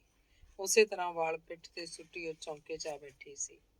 ਇਸ ਵੇਲੇ ਉੱਤੋਂ ਇੱਕ ਕੜਕਵੀਂ ਆਵਾਜ਼ ਆਈ, ਸ਼ਕੁੰਤਲਾ। ਸ਼ਕੁੰਤਲਾ ਨੇ ਤਵਾ ਧਰ ਕੇ ਆਟੇ ਦੀ ਤੌਣ ਵਿੱਚੋਂ ਪੇੜਾ ਹੀ ਤੋੜਿਆ ਸੀ ਕਿ ਇਸ ਆਵਾਜ਼ ਨੇ ਉਹਨੂੰ ਸਿਰ ਤੋਂ ਪੈਰਾਂ ਤੱਕ ਕੰਬਾ ਦਿੱਤਾ। ਕਾਰਨ ਕੁਝ ਤਾਂ ਉਂਝ ਹੀ ਬਿਮਾਰ ਸੀ, ਇਸ ਪਰ ਇਹੋ ਜਿਹੀ ਜਾਂ ਇਸ ਤੋਂ ਕੁਝ ਨਰਮ ਆਵਾਜ਼ ਇੱਕ ਵਾਰੀ ਅੱਗੇ ਵੀ ਸੁਣ ਚੁੱਕੀ ਸੀ ਤੇ ਉਹਦਾ ਚਮਤਕਾਰ ਵੇਖ ਚੁੱਕੀ ਸੀ। ਆਟੇ ਦਾ ਪੇੜਾ ਉਹਦੇ ਹੱਥੋਂ ਡਿੱਗ ਪਿਆ ਤੇ ਉਹ ਲੜਖੜਾਂਦੀ ਹੋਈ ਆਈ ਜੇ ਕਹਿ ਕੇ ਉੱਪਰ ਵੱਲ ਨੱਸ ਤੁਰੀ। ਬੈਠਕ ਵਿੱਚ ਜਾ ਕੇ ਜਦ ਉਹਨੇ ਪਤੀ ਦੀ ਭਿਆਨਕ ਸ਼ਕਲ ਵੇਖੀ ਤਾਂ ਉਹਦਾ ਦਿਲ ਦਹਿਲ ਗਿਆ ਤੇ ਲੱਤਾਂ ਥਰ ਥਰ ਕੰਬਣ ਲੱਗ। ਇੱਥੋਂ ਤੱਕ ਕਿ ਉਸ ਲਈ ਖਲੋਣਾ ਔਖਾ ਹੋ ਗਿਆ। ਸਬੱਬ ਨਾਲ ਮੰਜੇ ਦੇ ਵਾਪਸ ਖੜੀ ਸੀ ਤੇ ਝੱਟ ਹੀ ਮੇਜ਼ ਨੂੰ ਫੜ ਲਿਆ, ਨਹੀਂ ਤਾਂ ਉਹਦੇ ਡਿੱਗ ਪੈਣ 'ਚ ਕੋਈ ਕਸਰ ਨਹੀਂ ਸੀ। ਉਹਦੀ ਇਹ ਹਾਲਤ ਵੇਖ ਕੇ ਜੋਗਿੰਦਰ ਸਿੰਘ ਨੂੰ ਉਹਦੇ ਕਸੂਰਵਾਰ ਹੋਣ ਦਾ ਹੋਰ ਵੀ ਪੱਕ ਨਿਸ਼ਚਾ ਹੋ ਗਿਆ। ਉਹ ਸੋਚ ਰਿਹਾ ਸੀ ਕਿ ਇਹਨੂੰ ਆਪਣੀ ਕਰਤੂਤ ਦਾ ਪਾਲਾ ਹੀ ਮਾਰ ਰਿਹਾ। ਉਹਨੇ ਫਿਰ ਛੱਤ ਨੂੰ ਕੰਬਾ ਦੇਣ ਵਾਲੀ ਆਵਾਜ਼ ਨਾਲ ਕਿਹਾ, ਸ਼ਕੁੰਤਲਾ, ਤੂੰ ਅੱਜ ਕਿੱਥੇ ਗਈ ਸੀ? ਸ਼ਕੁੰਤਲਾ ਦੇ ਮੂੰਹੋਂ ਕੋਈ ਉੱਤਰ ਨਾ ਸੁਣ ਕੇ ਜੋਗਿੰਦਰ ਸਿੰਘ ਨੇ ਫਿਰ ਪੁੱਛਿਆ, ਮੈਂ ਤੈਨੂੰ ਪੁੱਛਣਾ ਵਾਂ, ਸੱਚੋ ਸੱਚ ਦੱਸ, ਅੱਜ ਤੂੰ ਗਈ ਕਿੱਥੇ ਸੀ? ਸ਼ਕੁੰਤਲਾ ਖੂਬ ਸਮਝ ਰਹੀ ਸੀ ਕਿ ਅੱਜ ਉਸ ਲਈ ਕੋਈ ਨਵਾਂ ਤੇ ਛੇਕੜਲਾ ਕਾਂਡ ਰਚਿਆ ਗਿਆ, ਪਰ ਇਹਦਾ ਭਾਵ ਕੀ ਹੈ, ਇਸ ਗੱਲ ਨੂੰ ਉਹ ਸਮਝ ਨਾ ਸਕੀ। ਉਹ ਉੱਤਰ ਦੇਣਾ ਚਾਹੁੰਦੀ ਸੀ, ਪਰ ਥਿੜਕਵੀਂ ਜ਼ਬਾਨ ਉਹਦੀ ਮਨਸ਼ਾ ਪੂਰੀ ਕਰਨ ਤੋਂ ਅਸਮਰਥ ਸੀ। ਉਹ ਸਾਰੇ ਸਰੀਰ ਦਾ ਜ਼ੋਰ ਜ਼ਬਾਨ ਤੇ ਪਾ ਕੇ ਬੜੀ ਔਖਿਆਈ ਨਾਲ ਬੋਲੀ, ਜੀ ਇਸਤਰੀ ਸੱਤ। ਇਹਦੇ ਅੱਗੋਂ ਕੁਝ ਨਾ ਬੋਲ ਸਕੀ, ਉਹਦਾ ਤਾਲੂ ਸੁੱਕ ਗਿਆ। ਜੋਗਿੰਦਰ ਸਿੰਘ ਆਪਣੇ ਆਪ ਤੋਂ ਬਾਹਰ ਹੋ ਗਿਆ। ਉਹਨੇ ਇੰਨੇ ਜ਼ੋਰ ਦੀ ਚਪੇੜ ਖਿੱਚ ਕੇ ਉਹਦੇ ਮੂੰਹ ਤੇ ਮਾਰੀ ਕਿ ਉਹ ਦਾੜ ਕਰਕੇ ਚੁਫਾਲ ਫਰਸ਼ ਤੇ ਡਿੱਗ ਪਈ। ਚੰਗੇ ਭਾਗਾਂ ਨੂੰ ਉਹਦਾ ਸਿਰ ਖਾਕਦਾਨ ਤੇ ਪਿਆ, ਜਿਸ ਕਰਕੇ ਬਚਾਅ ਹੋ ਗਿਆ, ਨਹੀਂ ਤਾਂ ਉਹ ਉਸੇ ਘੜੀ ਚਿੱਤ ਹੋ ਜਾਂਦੇ। ਬਸ ਹੁਣ ਕੀ ਸੀ, ਜੋਗਿੰਦਰ ਸਿੰਘ ਨੇ ਉਹਨੂੰ ਵਾਲਾਂ ਤੋਂ ਫੜ ਇਸ ਤਰ੍ਹਾਂ ਝਟਕ ਕੇ ਆਪਣੇ ਵੱਲ ਖਿੱਚਿਆ ਜਿਸ ਤਰ੍ਹਾਂ ਕਸਾਈ ਵੀ ਵਿਛੇਰੇ ਨੂੰ ਨਹੀਂ ਖਿੱਚਦਾ। ਪਹਿਲਾਂ ਠੁੱਡਿਆਂ ਮੁੱਕਿਆਂ ਚਪੇੜਾਂ ਨਾਲ ਉਸ ਉੱਤੇ ਆਪਣਾ ਗੁੱਸਾ ਠੰਡਾ ਕਰਨ ਲੱਗਾ। ਇਸ ਤੇ ਵੀ ਜਦ ਉਹਦੀ ਤਸੱਲੀ ਨਾ ਹੋਈ ਤਾਂ ਇੱਕ ਹੱਥ ਨਾਲ ਉਹਦੇ ਵਾਲ ਫੜ ਕੇ ਉਹਦੀ ਪਿੱਠ ਵੱਲ ਨੂੰ ਇਸ ਜ਼ੋਰ ਦੀ ਖਿੱਚੇ ਕਿ ਵਿਚਾਰੀ ਦੀ ਗਿੱਚੀ ਟੁੱਟਣ ਵਾਲੀ ਹੋ ਗਈ ਤੇ ਦੂਜੇ ਹੱਥ ਵਿੱਚ ਸੋਟੀ ਫੜ ਕੇ ਕਾੜ ਕਾੜ ਉਹਨੂੰ ਮਾਰਨ ਲੱਗ ਪਿਆ। ਇਹ ਵੇਖ ਕੇ ਦਲੀਪ ਕੌਰ ਵੀ ਕੋਲ ਆਈ ਤੇ ਉਹਨੂੰ ਮਾਰਨ ਤੋਂ ਰੋਕਣ ਲਈ ਉਹਦੀਆਂ ਬਾਹਾਂ ਫੜਨ ਲੱਗੀ, ਪਰ ਇਸ ਵੇਲੇ ਉਹਦੀਆਂ ਬਾਹਾਂ ਵਿੱਚ ਉਹ ਜ਼ੋਰ ਸੀ, ਉਹ ਤੇਜ਼ੀ ਨਹੀਂ ਸੀ ਜਿਹੜੀ ਉਹਨੇ ਹੁਣੇ ਵਿਖਾਈ ਸੀ। ਜੋਗਿੰਦਰ ਸਿੰਘ ਨੂੰ ਇਹਦੀ ਕੀ ਪਰਵਾਹ ਸੀ। ਉਹ ਨਾਲੇ ਧੜਾ ਧੜ ਕੁੱਟੀ ਜਾਂਦਾ ਸੀ, ਨਾਲੇ ਕਹੀ ਜਾਂਦਾ ਸੀ, ਤੇਰਾ ਕੱਖ ਨਾ ਰਹੇ ਇਹ ਜਿਹੇ ਬਦ ਚਲਣ ਦਾ। ਅੰਦਰੋਂ ਅੰਦਰੀ ਇਹ ਮਕਾਰੀਆਂ ਬਦਜ਼ਾਤੇ, ਅੱਜ ਤੱਕ ਮੈਂ ਤੈਨੂੰ ਦੁੱਧ ਦੀ ਧੋਤੀ ਸਮਝਦਾ ਰਿਹਾ, ਲੱਗੀ ਸੀ ਖਸਮ ਨੂੰ ਮੁਰੀਦ ਬਣਾਉਣ, ਮੈਨੂੰ ਲੱਗਦਾ ਸੀ ਝੁੱਡੂ ਬਣਾਉਣ। ਲੈ ਲੈ ਮਜ਼ਾ ਹੁਣ ਇਸ ਬਦ ਚਲਣੀ ਦਾ। ਜਿਸ ਤਰ੍ਹਾਂ ਕੋਈ ਪਖੌਜੀ ਮੂੰਹ ਤੋਂ ਤਾਲ ਦਾ ਬੋਲ ਬੋਲਦਾ ਹੋਇਆ ਉਹਦੇ ਅਨੁਸਾਰ ਹੀ ਧਾਮੇ ਤੇ ਪੁੜੇ ਨੂੰ ਧੱਪੇ ਮਾਰੀ ਜਾਂਦਾ, ਉਸੇ ਤਰ੍ਹਾਂ ਜੋਗਿੰਦਰ ਸਿੰਘ ਵੀ ਮੂੰਹੋਂ ਜਿੰਨੇ ਵਾਕ ਬੋਲਦਾ ਉਨੀਆਂ ਹੀ ਸੋਟੀ ਦੀਆਂ ਸੱਟਾਂ ਸ਼ਕੁੰਤਲਾ ਦੀ ਅੱਧ ਮੋਈ ਲੋਥ ਤੇ ਮਾਰੀ ਜਾਂਦਾ। ਜਦੋਂ ਹਫ ਗਿਆ ਤਾਂ ਉਹਨੇ ਆਪਣਾ ਕੰਮ ਬੰਦ ਕੀਤਾ। ਮਾਰ ਕੁਟਾਈ ਨਾਲ ਮੇਜ਼ ਉਲਟ ਗਈ, ਕਿਤਾਬਾਂ ਡਿੱਗ ਕੇ ਖਿਲਰ ਪਈਆਂ, ਹੋਰ ਸਾਰਾ ਸਮਾਨ ਇੱਧਰ ਉੱਧਰ ਖਿੰਡ ਗਿਆ। ਸ਼ਕੁੰਤਲਾ ਦੀ ਗੱਲ ਜਿੱਥੇ ਪਹਿਲੀ ਚਪੇੜ ਵੱਜੀ ਸੀ, ਨੀਲੀ ਜਾਮਣ ਵਰਗੀ ਹੋਈ ਪਈ ਸੀ ਤੇ ਕਿਤੋਂ ਕਿਤੋਂ ਲਹੂ ਵੀ ਫੁੱਟ ਨਿਕਲਿਆ ਸੀ। ਇਹਦੇ ਬਾਕੀ ਸਰੀਰ ਦਾ ਕੀ ਹਾਲ ਸੀ, ਕਿਉਂਕਿ ਕੱਪੜਿਆਂ ਦੇ ਪਰਦੇ ਹੇਠ ਸੀ, ਇਸ ਲਈ ਕੁਝ ਨਹੀਂ ਸੀ ਕਿਹਾ ਜਾ ਸਕਦਾ। ਜੋਗਿੰਦਰ ਸਿੰਘ ਨੇ ਮੰਜੇ ਤੇ ਡੁੱਲੇ ਪਏ ਪੋਟਲੀ ਵਾਲੇ ਨਿੱਕ ਸੁੱਕ ਨੂੰ ਜਿਉਂ ਹੀ ਡਿੱਠਾ, ਉਹਦਾ ਗੁੱਸਾ ਫੇਰ ਭੜਕ ਪਿਆ। ਉਹ ਫਿਰ ਜੋਸ਼ 'ਚ ਆ ਗਿਆ। ਸ਼ਕੁੰਤਲਾ ਨੂੰ ਉਹਨੇ ਮਾਰਿਆ ਤਾਂ ਨਾ, ਪਰ ਉਹਨੂੰ ਵਾਲਾਂ ਤੋਂ ਘਸੀੜਦਾ ਘਸੀੜਦਾ ਚੌਖੀ ਦੂਰ ਗੈਲਰੀ ਦੇ ਸਿਰੇ ਤੱਕ ਲਿਜਾ ਕੇ ਸੁੱਟ ਆਇਆ। ਇਹ ਤੋਂ ਬਾਅਦ ਉਹ ਅੰਦਰ ਜਾ ਕੇ ਸੌਂ ਗਿਆ। ਦੋਹਾਂ ਵਹੁਟੀ ਗੱਭਰੂ ਨੇ ਨਾ ਗੱਲ ਕਤ ਕੀਤੀ, ਨਾ ਕਿਸੇ ਨੂੰ ਇਸ ਗੱਲ ਦਾ ਖਿਆਲ ਆਇਆ ਕਿ ਉਸ ਮੋਈ ਜਿਉਂਦੀ ਦਾ ਪਤਾ ਕਰੀਏ। ਅੱਧੀ ਕੁ ਰਾਤ ਜਦ ਜੋਗਿੰਦਰ ਸਿੰਘ ਬਾਹਰ ਨਿਕਲਿਆ ਤਾਂ ਚੰਨ ਦੀ ਚਾਨਣੀ 'ਚ ਉਹਨੇ ਦੂਰੋਂ ਹੀ ਵੇਖਿਆ ਸ਼ਕੁੰਤਲਾ ਉਸੇ ਤਰ੍ਹਾਂ ਚੁਫਾਲ ਪਈ ਹੈ। ਉਹਦਾ ਸਿਰ ਬਰਾਂਡੇ ਦੀ ਦਲੀਜ ਤੇ ਹੋਣ ਕਰਕੇ ਬਾਕੀ ਸਰੀਰ ਨਾਲੋਂ ਵਧੇਰੇ ਸਾਫ਼ ਦਿਖਾਈ ਦਿੰਦਾ ਸੀ। ਚੰਦਰਮਾ ਦੀ ਚਾਨਣੀ ਉਹਦੇ ਸੱਤਾਹੀਨ ਚਿਹਰੇ ਤੇ ਖੇਡ ਰਹੀ ਸੀ। ਜੋਗਿੰਦਰ ਸਿੰਘ ਡਰ ਗਿਆ। ਉਹਨੇ ਖਿਆਲ ਕੀਤਾ ਸ਼ਾਇਦ ਮਰ ਗਈ ਹੈ। ਦਿਲ ਦੀ ਇਹ ਖੁਦਕੁਸ਼ੀ ਮਿਟਾਉਣ ਲਈ ਹੌਲੀ ਹੌਲੀ ਉਹਦੇ ਨੇੜੇ ਗਿਆ। ਉਹਦੇ ਨੱਕ ਪਰ ਹੱਥ ਲਾ ਕੇ ਡਿੱਠਾ, ਪਤਾ ਲੱਗਾ ਧੀਮਾ ਧੀਮਾ ਸਵਾਸ ਆ ਰਿਹਾ।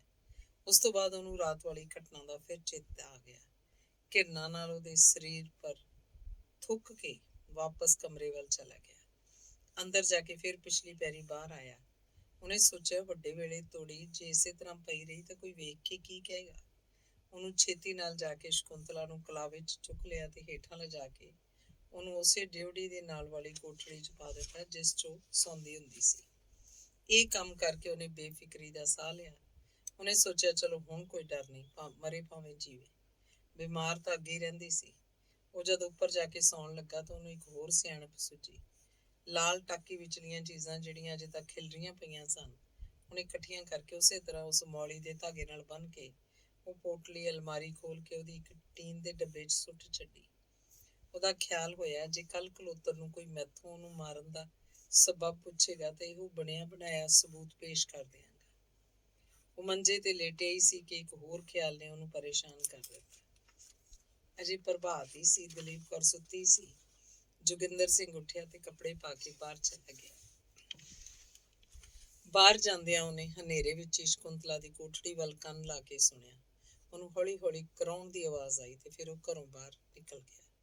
ਥੋੜੀ ਦੇਰ ਪਿੱਛੋਂ 4 ਕਹਾਰ ਡੋਲੀ ਬਾਹਰ ਰੱਖ ਕੇ ਅੰਦਰ ਆਏ।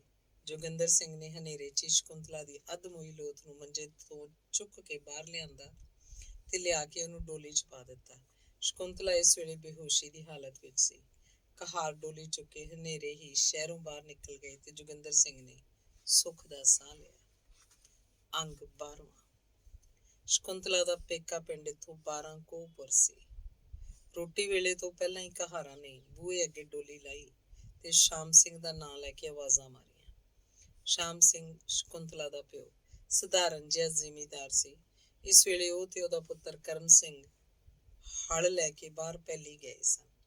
ਘਰ 'ਚ ਸ਼ਕੁੰਤਲਾ ਦੀ ਛੋਟੀ ਭੈਣ ਤੇ ਉਹਦੀ ਮਾਂ ਗੁਰਦਈ ਤੋਂ ਛੁੱਟ ਹੋਰ ਕੋਈ ਨਹੀਂ ਸੀ। ਦੋਵੇਂ ਮਾਵਾਂ ਧੀਆਂ ਬਾਹਰ ਭੱਜੀਆਂ। ਬੂਹੇ ਅੱਗੇ ਡੋਲੀ ਤੇ ਕਹਾਰਾਂ ਨੂੰ ਵੇਖ ਕੇ ਦੋਵੇਂ ਡਰ ਨਾਲ ਸਹਿਮ ਗਈਆਂ। ਉਹ ਕੁਝ ਪੁੱਛਣ ਹੀ ਵਾਲੀਆਂ ਸਨ ਕਿ ਇੱਕ ਕਹਾਰ ਨੇ ਕਿਹਾ, ਬੀਬੀ ਨੂੰ ਲਿਆਏ ਬਿਮਾਰ ਸੀ। ਦੋਹਾਂ ਨੇ ਬਿਨਾਂ ਕੁਝ ਕਹੇ ਸੁਣੇ ਡੋਲੀ ਵਿੱਚੋਂ ਸ਼ਕੁੰਤਲਾ ਨੂੰ ਸੰਭਾਲ ਕੇ ਕੱਢਿਆ ਤੇ ਸਹਿਜੇ ਹੀ ਅੰਦਰ ਲਿਜਾ ਕੇ ਉਹਨੂੰ ਇੱਕ ਮੰਜੇ ਤੇ ਲਟਾ ਦਿੱਤਾ। ਸ਼ਕੁੰਤਲਾ ਜੇ ਅੱਗੇ ਵਾਲੀ ਸ਼ਕੁੰਤਲਾ ਹੁੰਦੀ ਤਾਂ 4 ਤੀਵੀਆਂ ਕੋਲੋਂ ਵੀ ਨਾ ਚੁੱਕੀ ਜਾਂਦੀ, ਪਰ ਹੁਣ ਤਾਂ ਇਹ ਹੱਡੀਆਂ ਦੀ ਮੁੱਠ ਤੋਂ ਵੱਧ ਕੁਝ ਨਹੀਂ ਸੀ। ਦੋਵਾਂ ਮਾਵਾਂ ਧੀਆਂ ਨੂੰ ਜਦ ਉਹਦੀ ਹਾਲਤ ਦਾ ਪਤਾ ਲੱਗਾ ਤਾਂ ਉਹ ਕਲੇਜਾ ਫੜ ਕੇ ਬੈਠ ਗਈਆਂ। ਸ਼ਕੁੰਤਲਾ ਨੂੰ ਤਰੇਲੀਆਂ ਛੁੱਟ ਰਹੀਆਂ ਸਨ ਤੇ ਕੁਝ ਚਿਰ ਦੀ ਪ੍ਰਾਹੁਣੀ ਲੱਗਦੀ ਸੀ। ਗੁਰਦਈ ਸ਼ਕੁੰਤਲਾ ਦੀ ਮਾਂ ਨੇ ਸਭ ਤੋਂ ਪਹਿਲਾਂ ਜਾ ਕੇ ਇੱਕ ਆਦਮੀ ਨੂੰ ਪੈਲੀਆਂ ਵੱਲ ਭਜਾਇਆ। ਪੈਲੀ ਦੂਰ ਨਹੀਂ ਸੀ। ਥੋੜੇ ਚਿਰ ਪਿੱਛੋਂ ਸ਼ਾਮ ਸਿੰਘ ਆਪਣੇ ਪੁੱਤਰ ਤੇ ਕਈ ਬੰਦਿਆਂ ਸਣੇ ਆ ਗਿਆ। ਸ਼ਕੁੰਤਲਾ ਦੀ ਮਾਂ ਦਾ ਹੁਣ ਤੱਕ ਇਹੋ ਖਿਆਲ ਸੀ ਕਿ ਉਹਨੂੰ ਬੁਖਾਰ ਚੜਿਆ ਹੋਇਆ, ਪਰ ਜਦ ਉਹਨੇ ਉਹਦਾ ਪਿੰਡਾ ਵੇਖਿਆ ਜਿਹੜਾ ਸਿਰ ਤੋਂ ਪੈਰਾਂ ਤੱਕ ਲਾਸਿਆ ਪਿਆ ਸੀ ਤਾਂ ਉਹਦੇ ਦਿਲ 'ਚ ਭਾਂਬੜ ਬਲ ਉੱਠੇ। ਸਾਰੇ ਟੱਬਰ ਦੀਆਂ ਚੀਕਾਂ ਨਿਕਲ ਗਈਆਂ। ਪਿੰਡ ਦੇ ਲੋਕ ਸ਼ਹਿਰੀਆਂ ਵਰਗੇ ਰੁੱਖੇ ਤੇ ਬੇਮੋਏ ਨਹੀਂ ਹੁੰਦੇ। ਇੱਕ ਨਾਲ ਜ਼ਰਾ ਕੁ ਨਰਮੀ ਗਰਮੀ ਬਣ ਜਾਏ ਤਾਂ ਸਾਰਾ ਪਿੰਡ ਇਕੱਠਾ ਹੋ ਜਾਂਦਾ ਹੈ। ਜਿਸ ਨੇ ਸ਼ਕੁੰਤਲਾ ਦਾ ਹਾਲ ਸੁਣਿਆ ਭੱਜਾ ਆਇਆ। ਸ਼ਾਮ ਸਿੰਘ ਦੇ ਘਰ 'ਚ ਤੀਵੀਆਂ ਤੇ ਮਨੁੱਖਾਂ ਦਾ ਜਮਘਟਾ ਵੱਜ ਗਿਆ। ਇਹ ਸਾਰੇ ਮੂੰਹ ਵੇਖਣ ਨਹੀਂ ਸੀ ਆਏ। ਕਿਸੇ ਨੇ ਅੱਗ ਦੇ ਅੰਗੀਠੇ ਭਖਾ ਕੇ ਸ਼ਕੁੰਤਲਾ ਦੇ ਸਰਹੰਦੀ ਪੁਆਂਦੀ ਰੱਖ ਦਿੱਤੇ। ਕੋਈ ਦੌੜ ਕੇ ਮਿੱਠਾ ਤੇਲ ਲੈ ਆਇਆ, ਕੋਈ ਤਲਾਈ ਪਾੜ ਕੇ ਲੋਗੜ ਕੱਢ ਲਿਆਇਆ। ਤੀਵੀਆਂ ਦਬਾ ਦਬ ਸ਼ਕੁੰਤਲਾ ਨੂੰ ਟਕੋਰ ਕਰਨ ਲੱਗੀਆਂ। ਉਹਨੂੰ ਦੁੱਧ ਵਿੱਚ ਸਿਲਾਜੀਤ ਪਾ ਕੇ ਪਿਆਈ ਗਈ। ਸਾਰੀ ਕੋਠੜੀ ਹਮਾਮ ਦਾ ਰੂਪ ਬਣ ਗਈ। ਸ਼ਕੁੰਤਲਾ ਨੇ 2 ਕੁ ਘੰਟਿਆਂ ਪਿੱਛੋਂ ਅੱਖਾਂ ਖੋਲੀਆਂ। ਭਾਵੇਂ ਮਾਰ ਨਾਲ ਉਹਦਾ ਸਾਰਾ ਸਰੀਰ ਨੀਲਾ ਪੀਲਾ ਹੋਇਆ ਪਿਆ ਸੀ, ਪਰ ਅੰਦਰ ਤਾਕਤ ਪਹੁੰਚਣ ਤੇ ਹੱਥਾਂ ਤੇ ਟਕੋਰ ਹੋਣ ਕਰਕੇ ਉਹਦੀ ਬੇਹੋਸ਼ੀ ਦੂਰ ਹੋ ਗਈ। ਹੁਣ ਹਰ ਕਿਸੇ ਨੂੰ ਸ਼ਕੁੰਤਲਾ ਦਾ ਹਾਲ ਸੁਣਨ ਦੀ ਉਤਾਵਲੀ ਸੀ। ਬਹੁਤੀਆਂ ਨੇ ਤਾਂ ਲਗਭਗ ਇਹਦਾ ਮਤਲਬ ਸਮਝ ਹੀ ਲਿਆ ਕਿ ਇਹ ਸਭ ਸੌਂਕਣ ਦੇ ਪੁਆੜੇ ਹਨ, ਪਰ ਸ਼ਕੁੰਤਲਾ ਦੇ ਮੂੰਹ ਉਹ ਜ਼ਰੂਰ ਸੁਣਨਾ ਚਾਹੁੰਦੀਆਂ ਸਨ। ਉਹਨਾਂ ਦੇ ਅੱਡੀ ਚੋਟੀ ਦਾ ਜ਼ੋਰ ਲਾਉਣ ਤੇ ਵੀ ਸ਼ਕੁੰਤਲਾ ਨੇ ਇਸ ਤੋਂ ਵੱਧ ਕੁਝ ਨਾ ਦੱਸਿਆ ਕਿ ਸਭ ਮੇਰੇ ਕਰਮਾਂ ਦਾ ਫਲ ਹੈ, ਕਿਸੇ ਦਾ ਕੋਈ ਕਸੂਰ ਨਹੀਂ। ਪਿੰਡ ਵਾਲੀਆਂ ਸ਼ਕੁੰਤਲਾ ਦੇ ਸੁਭਾਅ ਤੋਂ ਕੋਈ ਅਣਜਾਣ ਨਹੀਂ ਸਨ। ਘਰ ਜੰਮਿਆਂ ਦੇ ਦੰਦ ਗਿਣੀ ਦੇ ਨੇ ਕਿ ਸਾਲ ਇਸ ਕਹਾਵਤ ਅਨੁਸਾਰ ਉਹ ਜਾਣਦੀਆਂ ਸਨ ਇਹ ਨਿੱਕੇ ਹੁੰਦਿਆਂ ਤੋਂ ਹੀ ਹੱਦ ਦਰਜੇ ਦੀ ਸਹਿਨਸ਼ੀਲ, ਸਰਲ ਤੇ ਸ਼ਾਂਤੀ ਦੀ ਮੂਰਤ ਹੈ। ਜੱਟਾਂ ਦੇ ਮੁੰਡੇ ਜੋਸ਼ ਨਾਲ ਪਾਗਲ ਹੋ ਰਹੇ ਸਨ। ਉਹਨਾਂ ਦੇ ਡੋਲੇ ਫਰਕ ਰਹੇ ਸਨ। ਉਹ ਚਾਹੁੰਦੇ ਸਨ ਕਿ ਜਿਸ ਸ਼ੈਤਾਨ ਨੇ ਸਾਡੇ ਪਿੰਡ ਦੀ ਧੀ ਨੂੰ ਇਸ ਤਰ੍ਹਾਂ ਮਾਰ-ਮਾਰ ਕੇ ਅੱਧਮੋਈ ਕੀਤਾ, ਅਸੀਂ ਉਹਦੀ ਹੱਡੀ ਬੋਟੀ ਕਰਕੇ ਛੱਡਾਂਗੇ। ਇੱਥੋਂ ਤੱਕ ਕਿ ਬਹੁਤ ਸਾਰੇ ਜਵਾਨ ਡਾਂਗਾਂ ਸੂਤ ਕੇ ਸ਼ਾਮ ਸਿੰਘ ਦੇ ਵਿਹੜੇ 'ਚ ਆ ਜੁੜੇ ਤੇ ਉਸ ਪਾਸੋਂ ਆਪਣੇ ਮਨੋਰਥ ਲਈ ਆਗਿਆ ਮੰਗਣ ਲੱਗੇ। ਸ਼ਾਮ ਸਿੰਘ ਦੇ ਦਿਲ ਨੂੰ ਕੋਈ ਥੋੜਾ ਜਿਹਾ ਸੱਲ ਨਹੀਂ ਸੀ। ਜਿਸ ਵੇਲੇ ਉਹਨੇ ਕੁੜੀ ਦੀ ਹਾਲਤ ਵੇਖੀ ਸੀ, ਉਹਦੇ ਅੱਥਰ ਨਹੀਂ ਸਨ ਠਲਦੇ। ਉਹ ਤਾਂ ਆਪ ਹੀ ਇਸ ਗੱਲ ਤੇ ਉਤਾਰੂ ਹੋਇਆ ਬੈਠਾ ਸੀ, ਜਾਂ ਆਪ ਮਰ ਜਾਵਾਂਗਾ ਜਾਂ ਜਵਾਈ ਨੂੰ ਮਾਰ ਸੁੱਟਾਂਗਾ। ਪਰ ਜਦ ਸ਼ਕੁੰਤਲਾ ਨੂੰ ਇਸ ਗੱਲ ਦਾ ਪਤਾ ਲੱਗਾ ਤਾਂ ਉਹਨੂੰ ਫਿਕਰ ਪੈ ਗਿਆ। ਉਹਨੇ ਭਰਾ ਨੂੰ ਅੰਦਰ ਸੱਦ ਕੇ ਸਮਝਾ ਬੁਝਾ ਕੇ ਇਹ ਕੰਮ ਕਰਨ ਤੋਂ ਰੋਕ ਦਿੱਤਾ। ਹੋਰ ਕੋਈ ਕਹਿੰਦਾ ਤਾਂ ਕਦੇ ਨਾ ਮੰਨਦਾ, ਪਰ ਭੈਣ ਦੀ ਗੱਲ ਮੋੜਨੀ ਉਹਦੀ ਤਾਕਤ ਤੋਂ ਬਾਹਰ ਸੀ। ਉਹ ਮਨ ਮਾਰ ਕੇ ਰਹਿ ਗਿਆ ਤੇ ਬਾਕੀ ਸਾਥੀਆਂ ਨੂੰ ਵੀ ਕਹਿ ਸੁਣ ਕੇ ਮੋੜ ਦਿੱਤਾ। ਅੰਗ 13ਵਾਂ। ਜਦੋਂ ਵੱਡੇ ਵੇਲੇ ਦਲੀਪ ਕੌਰ ਨੂੰ ਪਤਾ ਲੱਗਾ ਕਿ ਉਹਦੀ ਸੌਂਕਣ ਦਾ ਡੇਰਾ ਘਰ ਵਿੱਚੋਂ ਚੁੱਕਿਆ ਗਿਆ ਤਾਂ ਖੁਸ਼ੀ ਨਾਲ 1 ਤੋਂ 4 ਹੋ ਗਈ। ਇਹਦੇ ਨਾਲ ਹੀ ਉਹਨੇ ਆਪਣੇ ਪਤੀ ਦੀ ਇਸ ਅਕਲਮੰਦੀ ਦੀ ਦਿਲ ਹੀ ਦਿਲ ਵਿੱਚ ਪ੍ਰਸ਼ੰਸਾ ਕੀਤੀ। ਉਹਨੂੰ ਬੜੀ ਕਾਹਲੀ ਸੀ ਕਿ ਛੇਤੀ ਤੋਂ ਛੇਤੀ ਜਾ ਕੇ ਸੁਭੱਦਰਾ ਨੂੰ ਖੁਸ਼ਖਬਰੀ ਸੁਣਾਵਾਂ। ਉਹ ਸਵੇਰ ਤੋਂ ਸੁਭੱਦਰਾ ਦਾ ਰਾਹ ਤੱਕ ਰਹੀ ਸੀ। ਜਿਉਂ ਹੀ ਜੋਗਿੰਦਰ ਸਿੰਘ ਦੇ ਦਫ਼ਤਰ ਜਾਣ ਦੀ ਢਿੱਲ ਹੋਈ, ਉਹ ਸੁਭੱਦਰਾ ਦੇ ਘਰ ਦੌੜੀ ਗਈ। ਬੈਠਕ 'ਚ ਜਾ ਕੇ ਉਹਨੇ ਡਿੱਠਾ ਸੁਭੱਦਰਾ ਉੱਥੇ ਨਹੀਂ ਸੀ ਤੇ ਹੇਮਰਾਜ ਮਿਸਲਾਂ ਦਾ ਧੱਬਾ ਸਾਹਮਣੇ ਰੱਖੀ ਮੇਜ਼ ਦੇ ਅੱਗੇ ਬੈਠਾ ਸੀ। ਦਲੀਪ ਕੌਰ ਪਹਿਲਾਂ ਅੰਬੜਵਾਈ ਭੱਜੀ ਭੱਜੀ ਅੰਦਰ ਚਲੀ ਗਈ, ਪਰ ਜਿਉਂ ਹੀ ਉਹਦੀ ਨਿਗਾਹ ਹੇਮਰਾਜ ਤੇ ਪਈ, ਛੇਤੀ ਨਾਲ ਬਾਹਰ ਨੂੰ ਨੱਸੀ। ਹੇਮਰਾਜ ਨੇ ਕਲਮ ਹੱਥੋਂ ਰੱਖਦਿਆਂ ਕਿਹਾ, ਆਓ ਬੈਠ ਜਾਓ, ਹੁਣੇ ਆ ਜਾਂਦੀ ਹੈ। ਦਲੀਪ ਕੌਰ ਨੇ ਬੂਹਿਓਂ ਬਾਹਰ ਆ ਕੇ ਦਰਵਾਜ਼ੇ ਦੇ ਉਹਲੇ ਹੋ ਹੌਲੀ ਜਿਹੀ ਪੁੱਛਿਆ, ਭੈਣ ਕਿੱਥੇ ਗਈ ਹੈ? ਦਲੀਪ ਕੌਰ ਨੂੰ ਇਸ ਤਰ੍ਹਾਂ ਇਕਾਂਤ ਵਿੱਚ ਅੱਜ ਪਹਿਲੀ ਵਾਰ ਹੀ ਡਿੱਠਾ ਸੀ। ਵੇਖਦਿਆਂ ਹੀ ਉਹਦੇ ਅੰਦਰ ਇੱਕ ਤਰ੍ਹਾਂ ਦੀ ਬਿਜਲੀ ਦੌੜ ਗਈ। ਉਹਦੇ ਸਰੀਰ ਦਾ ਸਾਰਾ ਲਹੂ ਮਾਨੋ ਸਿਰ ਨੂੰ ਚੜ ਗਿਆ, ਜਿਸ ਨਾਲ ਉਹਦੇ ਚਿਹਰੇ ਤੇ ਅੱਖਾਂ 'ਚ ਲਾਲੀ ਆ ਗਈ। ਦਿਲ ਉਹਦਾ ਧੜਕਣ ਲੱਗ ਪਿਆ। ਦਲੀਪ ਕੌਰ ਚਲੀ ਨਾ ਜਾਏ, ਇਹ ਸੋਚ ਕੇ ਉਹ ਕੁਰਸੀ ਤੋਂ ਉੱਠ ਕੇ ਬੈਠਕ ਦੇ ਦੂਜੇ ਬੂਹੇ ਥਾਣੀ ਬਾਹਰ ਜਾਂਦਾ ਹੋਇਆ ਬੋਲਿਆ, ਉਹ ਸਹੇਲੀ ਦੇ ਘਰ ਗਈ ਹੈ, ਕਹਿ ਗਈ ਸੀ ਦਲੀਪ ਕੌਰ ਆਵੇ ਤਾਂ ਉਹਨੂੰ ਕਹਿਣਾ ਕੱਲ ਦਾ ਹਾਲ ਹਵਾਲਾ ਲਿਖ ਕੇ ਮੇਜ਼ ਤੇ ਰੱਖ ਜਾਏ। ਮੈਂ ਬਾਹਰ ਕਿਸੇ ਕੰਮ ਜਾ ਰਿਹਾ ਵਾਂ, ਤੁਸੀਂ ਅੰਦਰ ਬੈਠ ਕੇ ਜੋ ਲਿਖਣਾ ਲਿਖ ਕੇ ਜਾਓ। ਕੋਰੇ ਕਾਗਜ਼ ਮੇਜ਼ ਤੇ ਪਏ ਨੇ। ਤੇ ਉਹ ਆਪ ਹੀ ਛੇਤੀ ਛੇਤੀ ਬੂਟ ਪਾ ਕੇ ਬਾਹਰ ਜਾਣ ਦੀ ਥਾਂ ਦੱਬੇ ਪੈਰੀਂ ਕੋਠੇ ਤੇ ਚੜ ਗਿਆ।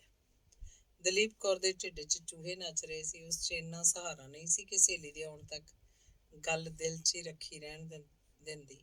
ਜਿਉਂ ਹੀ ਹੇਮਰਾਜ ਦੇ ਬਾਹਰ ਨਿਕਲਣ ਦੀ ਢਿੱਲ ਹੋਈ, ਉਹ ਛੇਤੀ ਨਾਲ ਜਾ ਕੇ ਮੇਜ਼ ਦੇ ਅੱਗੇ ਪਈ ਕੁਰਸੀ ਤੇ ਬੈਠ ਗਈ। ਫਾਉਂਟੇਨ ਪੈਨ ਪਈ ਸੀ, ਲੈ ਕੇ ਦਬ ਲਿਖਣ ਲੱਗ ਪਈ। ਚਿੱਠੀ ਵਿੱਚ ਉਹਨੇ ਮੁੱਢ ਤੋਂ ਲੈ ਕੇ ਛੇਕੜ ਤੱਕ ਅੱਖਰ ਅੱਖਰ ਕਰਕੇ ਕੁੱਲ ਹਾਲ ਲਿਖ ਦਿੱਤਾ। ਚਿੱਠੀ ਲਿਖ ਕੇ ਉਸ ਰਾਈਟਿੰਗ ਪੈਡ ਦੀ ਨੁੱਕਰ ਹੇਠ ਰੱਖ ਦਿੱਤੀ ਤੇ ਆਪ ਛੇਤੀ ਛੇਤੀ ਉੱਠ ਕੇ ਉਤਰਨ ਲਈ ਬਾਹਰ ਆਈ। ਜਿਉਂ ਹੀ ਉਹ ਪੌੜੀ ਪਾਸ ਆਈ, ਉਹਦਾ ਦਿਲ ਬੈਠ ਗਿਆ। ਪੌੜੀਆਂ ਦਾ ਅੰਦਰੋਂ ਜੰਦਰਾ ਵੱਜਾ ਹੋਇਆ ਸੀ। ਇੱਕਦਮ ਉਹਨੂੰ ਕਿਸੇ ਭਿਆਨਕ ਘਟਨਾ ਦੇ ਆਉਣ ਦਾ ਅਨੁਮਾਨ ਵਿਖਾਈ ਦਿੱਤਾ। ਇਹਦੇ ਨਾਲ ਹੀ ਉਹਨੂੰ ਇੱਕ ਹੋਰ ਖਿਆਲ ਆਇਆ ਤੇ ਉਹ ਪਿਛਲੀ ਪੈਰੀਂ ਕਮਰੇ ਵੱਲ ਦੌੜੀ। ਕਿਉਂ? ਉਹਦੀ ਸਲਾਹ ਉਸ ਲਿਖੀ ਹੋਈ ਚਿੱਠੀ ਨੂੰ ਕਾਬੂ ਕਰਨ ਦੀ ਸੀ। ਪਰ ਜਿਉਂ ਹੀ ਉਹਨੇ ਕਮਰੇ 'ਚ ਪੈਰ ਰੱਖਿਆ, ਕੀ ਵੇਖਦੀ ਹੈ ਕਿ ਹੇਮਰਾਜ ਮੇਜ਼ ਦੇ ਪਾਸ ਆਕੜ ਕੇ ਖੜੋਤਾ ਚਿੱਠੀ ਪੜ੍ਹ ਰਿਹਾ ਤੇ ਉਹਦੇ ਬੁੱਲ੍ਹਾਂ 'ਚੋਂ ਬੜੀ ਭਿਆਨਕ ਮੁਸਕਰਾਹਟ ਨਿਕਲ ਰਹੀ ਹੈ। ਦਲੀਪ ਕੌਰ ਦਾ ਇੱਕ ਰੰਗ ਆਉਂਦਾ ਇੱਕ ਜਾਂਦਾ ਸੀ। ਉਹਨੂੰ ਸਹੇ ਦੀ ਨਹੀਂ ਪਹੇ ਦੀ ਪੈ ਗਈ ਸੀ। ਹੇਮਰਾਜ ਨੇ ਚਿੱਠੀ ਤੈਅ ਕਰਕੇ ਜੇਬ ਦੇ ਹਵਾਲੇ ਕਰਦਿਆਂ ਦਲੀਪ ਕੌਰ ਵੱਲ 2-3 ਕਦਮ ਵਧਾ ਕੇ ਕਿਹਾ, ਵਾਹ, ਮੈਨੂੰ ਤੇ ਸੁਪਨੇ 'ਚ ਵੀ ਖਿਆਲ ਨਹੀਂ ਸੀ ਕਿ ਇੰਨੀ ਜਲਦੀ ਕਾਮਯਾਬੀ ਹੋ ਜਾਏਗੀ। ਪਰ ਮੈਂ ਵੀ ਤਾਂ ਕੋਈ ਇਹੋ ਜਿਹਾ ਨਾਮੁਕੰਮਲ ਇਲਾਜ ਨਹੀਂ ਸੀ ਦੱਸਿਆ ਜਿਸ ਨਾਲ ਕੰਮ ਅਧਵਾਟੇ ਰਹਿੰਦਾ। ਪਰ ਦਲੀਪ ਕੌਰ, ਤੇਰੇ ਤੇ ਮੈਨੂੰ ਇੱਕ ਗੱਲ ਦਾ ਬੜਾ ਅਫਸੋਸ ਹੈ ਕਿ ਬੀਜੇ ਕੋਈ ਤੇ ਖਾਵੇ ਕੋਈ। ਮੈਂ ਜਿਸ ਨੇ ਇੱਕ ਕੁੱਜੇ 'ਚ ਸਮੁੰਦਰ ਬੰਦ ਕਰਨ ਵਾਲਾ ਤਰੀਕਾ ਦੱਸਿਆ, ਮੇਰੇ ਲਈ ਤਾਂ ਤੂੰ ਚਿੱਠੀ ਵਿੱਚ 2 ਅੱਖਰ ਵੀ ਨਹੀਂ ਲਿਖੇ ਤੇ ਉਸ ਬੀਬੀ ਰਾਣੀ ਜਿਹਦੀ ਹਿੰਗ ਲੱਗੇ ਨਾ ਫਟਕੜੀ, ਉਹਦੀ ਵਡਿਆਈ ਦੇ ਤੂੰ ਪੁਲ ਬੰਨ ਦਿੱਤੇ। ਅੱਛਾ ਬਈ, ਡਾਢਿਆਂ ਦਾ 7ਵੀਂ ਹੀ 100 ਜੋ ਹੁੰਦਾ ਹੋਇਆ। ਦਲੀਪ ਕੌਰ ਨੇ ਹੁਣੇ ਆਪਣੇ ਆਪ ਨੂੰ ਹਰ ਪਾਸਿਓਂ ਖਤਰੇ 'ਚ ਘਿਰੀ ਹੋਈ ਵੇਖਿਆ। ਇਹਦਾ ਇੱਕ ਹੋਰ ਸੱਜਰਾ ਸਬੂਤ ਉਹਨੂੰ ਇਹ ਮਿਲਿਆ ਕਿ ਜਿਸ ਹੇਮਰਾਜ ਨੇ ਬੀਬੀ ਜੀ ਤੋਂ ਬਿਨਾਂ ਉਹਨੂੰ ਕਦੇ ਬੁਲਾਇਆ ਹੀ ਨਹੀਂ ਸੀ, ਅੱਜ ਇੱਕ ਵਾਰਗੀ ਉਹਦੇ ਮੂੰਹ ਦਲੀਪ ਕੌਰ ਤੇ ਤੂੰ ਸ਼ਬਦ ਕਿੱਡੀ ਦਲੇਰੀ ਨਾਲ ਨਿਕਲ ਰਹੇ ਸਨ। ਹੇਮਰਾਜ ਦੀਆਂ ਅੱਖਾਂ 'ਚ ਇਸ ਵੇਲੇ ਕਾਮ ਝਲਕ ਰਿਹਾ ਸੀ। ਉਹ ਗੱਲ ਦਾ ਉੱਤਰ ਉਡੀਕੇ ਬਿਨਾਂ ਹੀ ਹੋਰ ਅਗਾਂਹ ਵਧਿਆ ਤੇ ਵੱਧ ਕੇ ਉਹਨੇ ਦਲੀਪ ਦੀ ਬਾਂਹ ਫੜ ਲਈ। ਆਦਮੀ ਜਦ ਵੇਖਦਾ ਹੈ ਕਿ ਉਹਦੇ ਅੱਗੇ ਦਰਿਆ ਤੇ ਪਿੱਛੇ ਦੁਸ਼ਮਣ ਹੈ ਤੇ ਅਜਿਹੇ ਵੇਲੇ ਐਸੇ ਮਾਈ ਦੇ ਲਾਲ ਬਹੁਤ ਥੋੜੇ ਹੁੰਦੇ ਹਨ ਜਿਹੜੇ ਦੁਸ਼ਮਣ ਦੇ ਹੱਥ ਆਉਣ ਨਾਲੋਂ ਦਰਿਆ 'ਚ ਡੁੱਬ ਮਰਨ ਨੂੰ ਵਿਸ਼ੇਸ਼ਤਾ ਦਿੰਦੇ ਹੋ। ਪਰ ਬੇਅਸੂਲੇ ਤੇ ਗਿਰੇ ਹੋਏ ਬੰਦੇ ਜਾਨ ਬਚੀ ਲੱਖੋਂ ਪਾਏ ਸਮਝ ਕੇ ਦੁਸ਼ਮਣ ਦੇ ਸਾਹਮਣੇ ਹਥਿਆਰ ਸੁੱਟ ਦਿੰਦੇ ਹਨ। ਦਲੀਪ ਕੌਰ ਕੋਈ ਵੱਡੀਆਂ ਸਦਾਚਾਰਨਾਂ ਵਿੱਚੋਂ ਨਹੀਂ ਸੀ। ਉਹ ਦੌੜ ਜਾਣਾ ਵੀ ਚਾਹੁੰਦੀ ਸੀ, ਪਰ ਇਸ ਵੇਲੇ ਮਰ ਜਾਣ ਨੂੰ ਰਾਹ ਨਹੀਂ ਸੀ ਦੇਣਾ ਚਾਹੁੰਦੀ।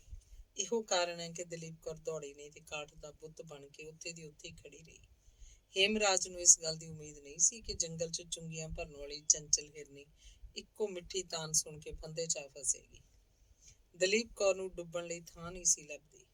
ਉਹ ਆਪਣੇ ਆਪ ਵਿੱਚ ਹੀ ਸਮਾਈ ਜਾਂਦੀ ਸੀ। ਸ਼ਰਮ ਤੇ ਘਿਰਨਾ ਨਾਲ ਉਹਦਾ ਸਰੀਰ ਸੁੰਗੜਦਾ ਹਵਾ ਨਾਲੋਂ ਵੀ ਸੂਖਮ ਹੋ ਗਿਆ। ਉਹ ਇੱਕਦਮ ਗੁੰਮ ਹੋ ਗਈ। ਉਹਦਾ ਸਿਰ ਇਸ ਤਰ੍ਹਾਂ ਹਿੱਕ ਨਾਲ ਜੁੜ ਗਿਆ ਜਿਵੇਂ ਕਿਸੇ ਸੀ ਦਿੱਤਾ ਤੇ ਥਰ ਥਰ ਕੰਬਣ ਲੱਗ ਪਈ। ਪਰ ਹੇਮਰਾਜ ਦੇ ਸਿਰ ਇਸ ਵੇਲੇ ਭੂਤ ਸਵਾਰ ਸੀ। ਉਹਨੂੰ ਇਹਨਾਂ ਗੱਲਾਂ ਦੀ ਪਰਵਾਹ ਨਹੀਂ ਸੀ। ਦਲੀਪ ਕੌਰ ਚੰਗੀ ਤਰ੍ਹਾਂ ਸਮਝ ਰਹੀ ਸੀ ਕਿ ਮੇਰੀ ਇੱਜ਼ਤ, ਆਬਰੂ, ਮੇਰਾ ਸਭ ਕੁਝ ਇਸ ਵੇਲੇ ਇੱਕ ਛੋਟੇ ਜਿਹੇ ਕਾਗਜ਼ ਦੇ ਰੂਪ 'ਚ ਇਹਦੇ ਖੀਸੇ 'ਚ ਹੈ ਤੇ ਉਸ ਕਾਗਜ਼ ਦੀ ਛਾਤੀ ਉੱਪਰ ਮੇਰੇ ਕਾਲੇ ਕਰਮਾਂ ਦਾ ਕੱਚਾ ਚਿੱਠਾ ਮੌਜੂਦ ਹੈ।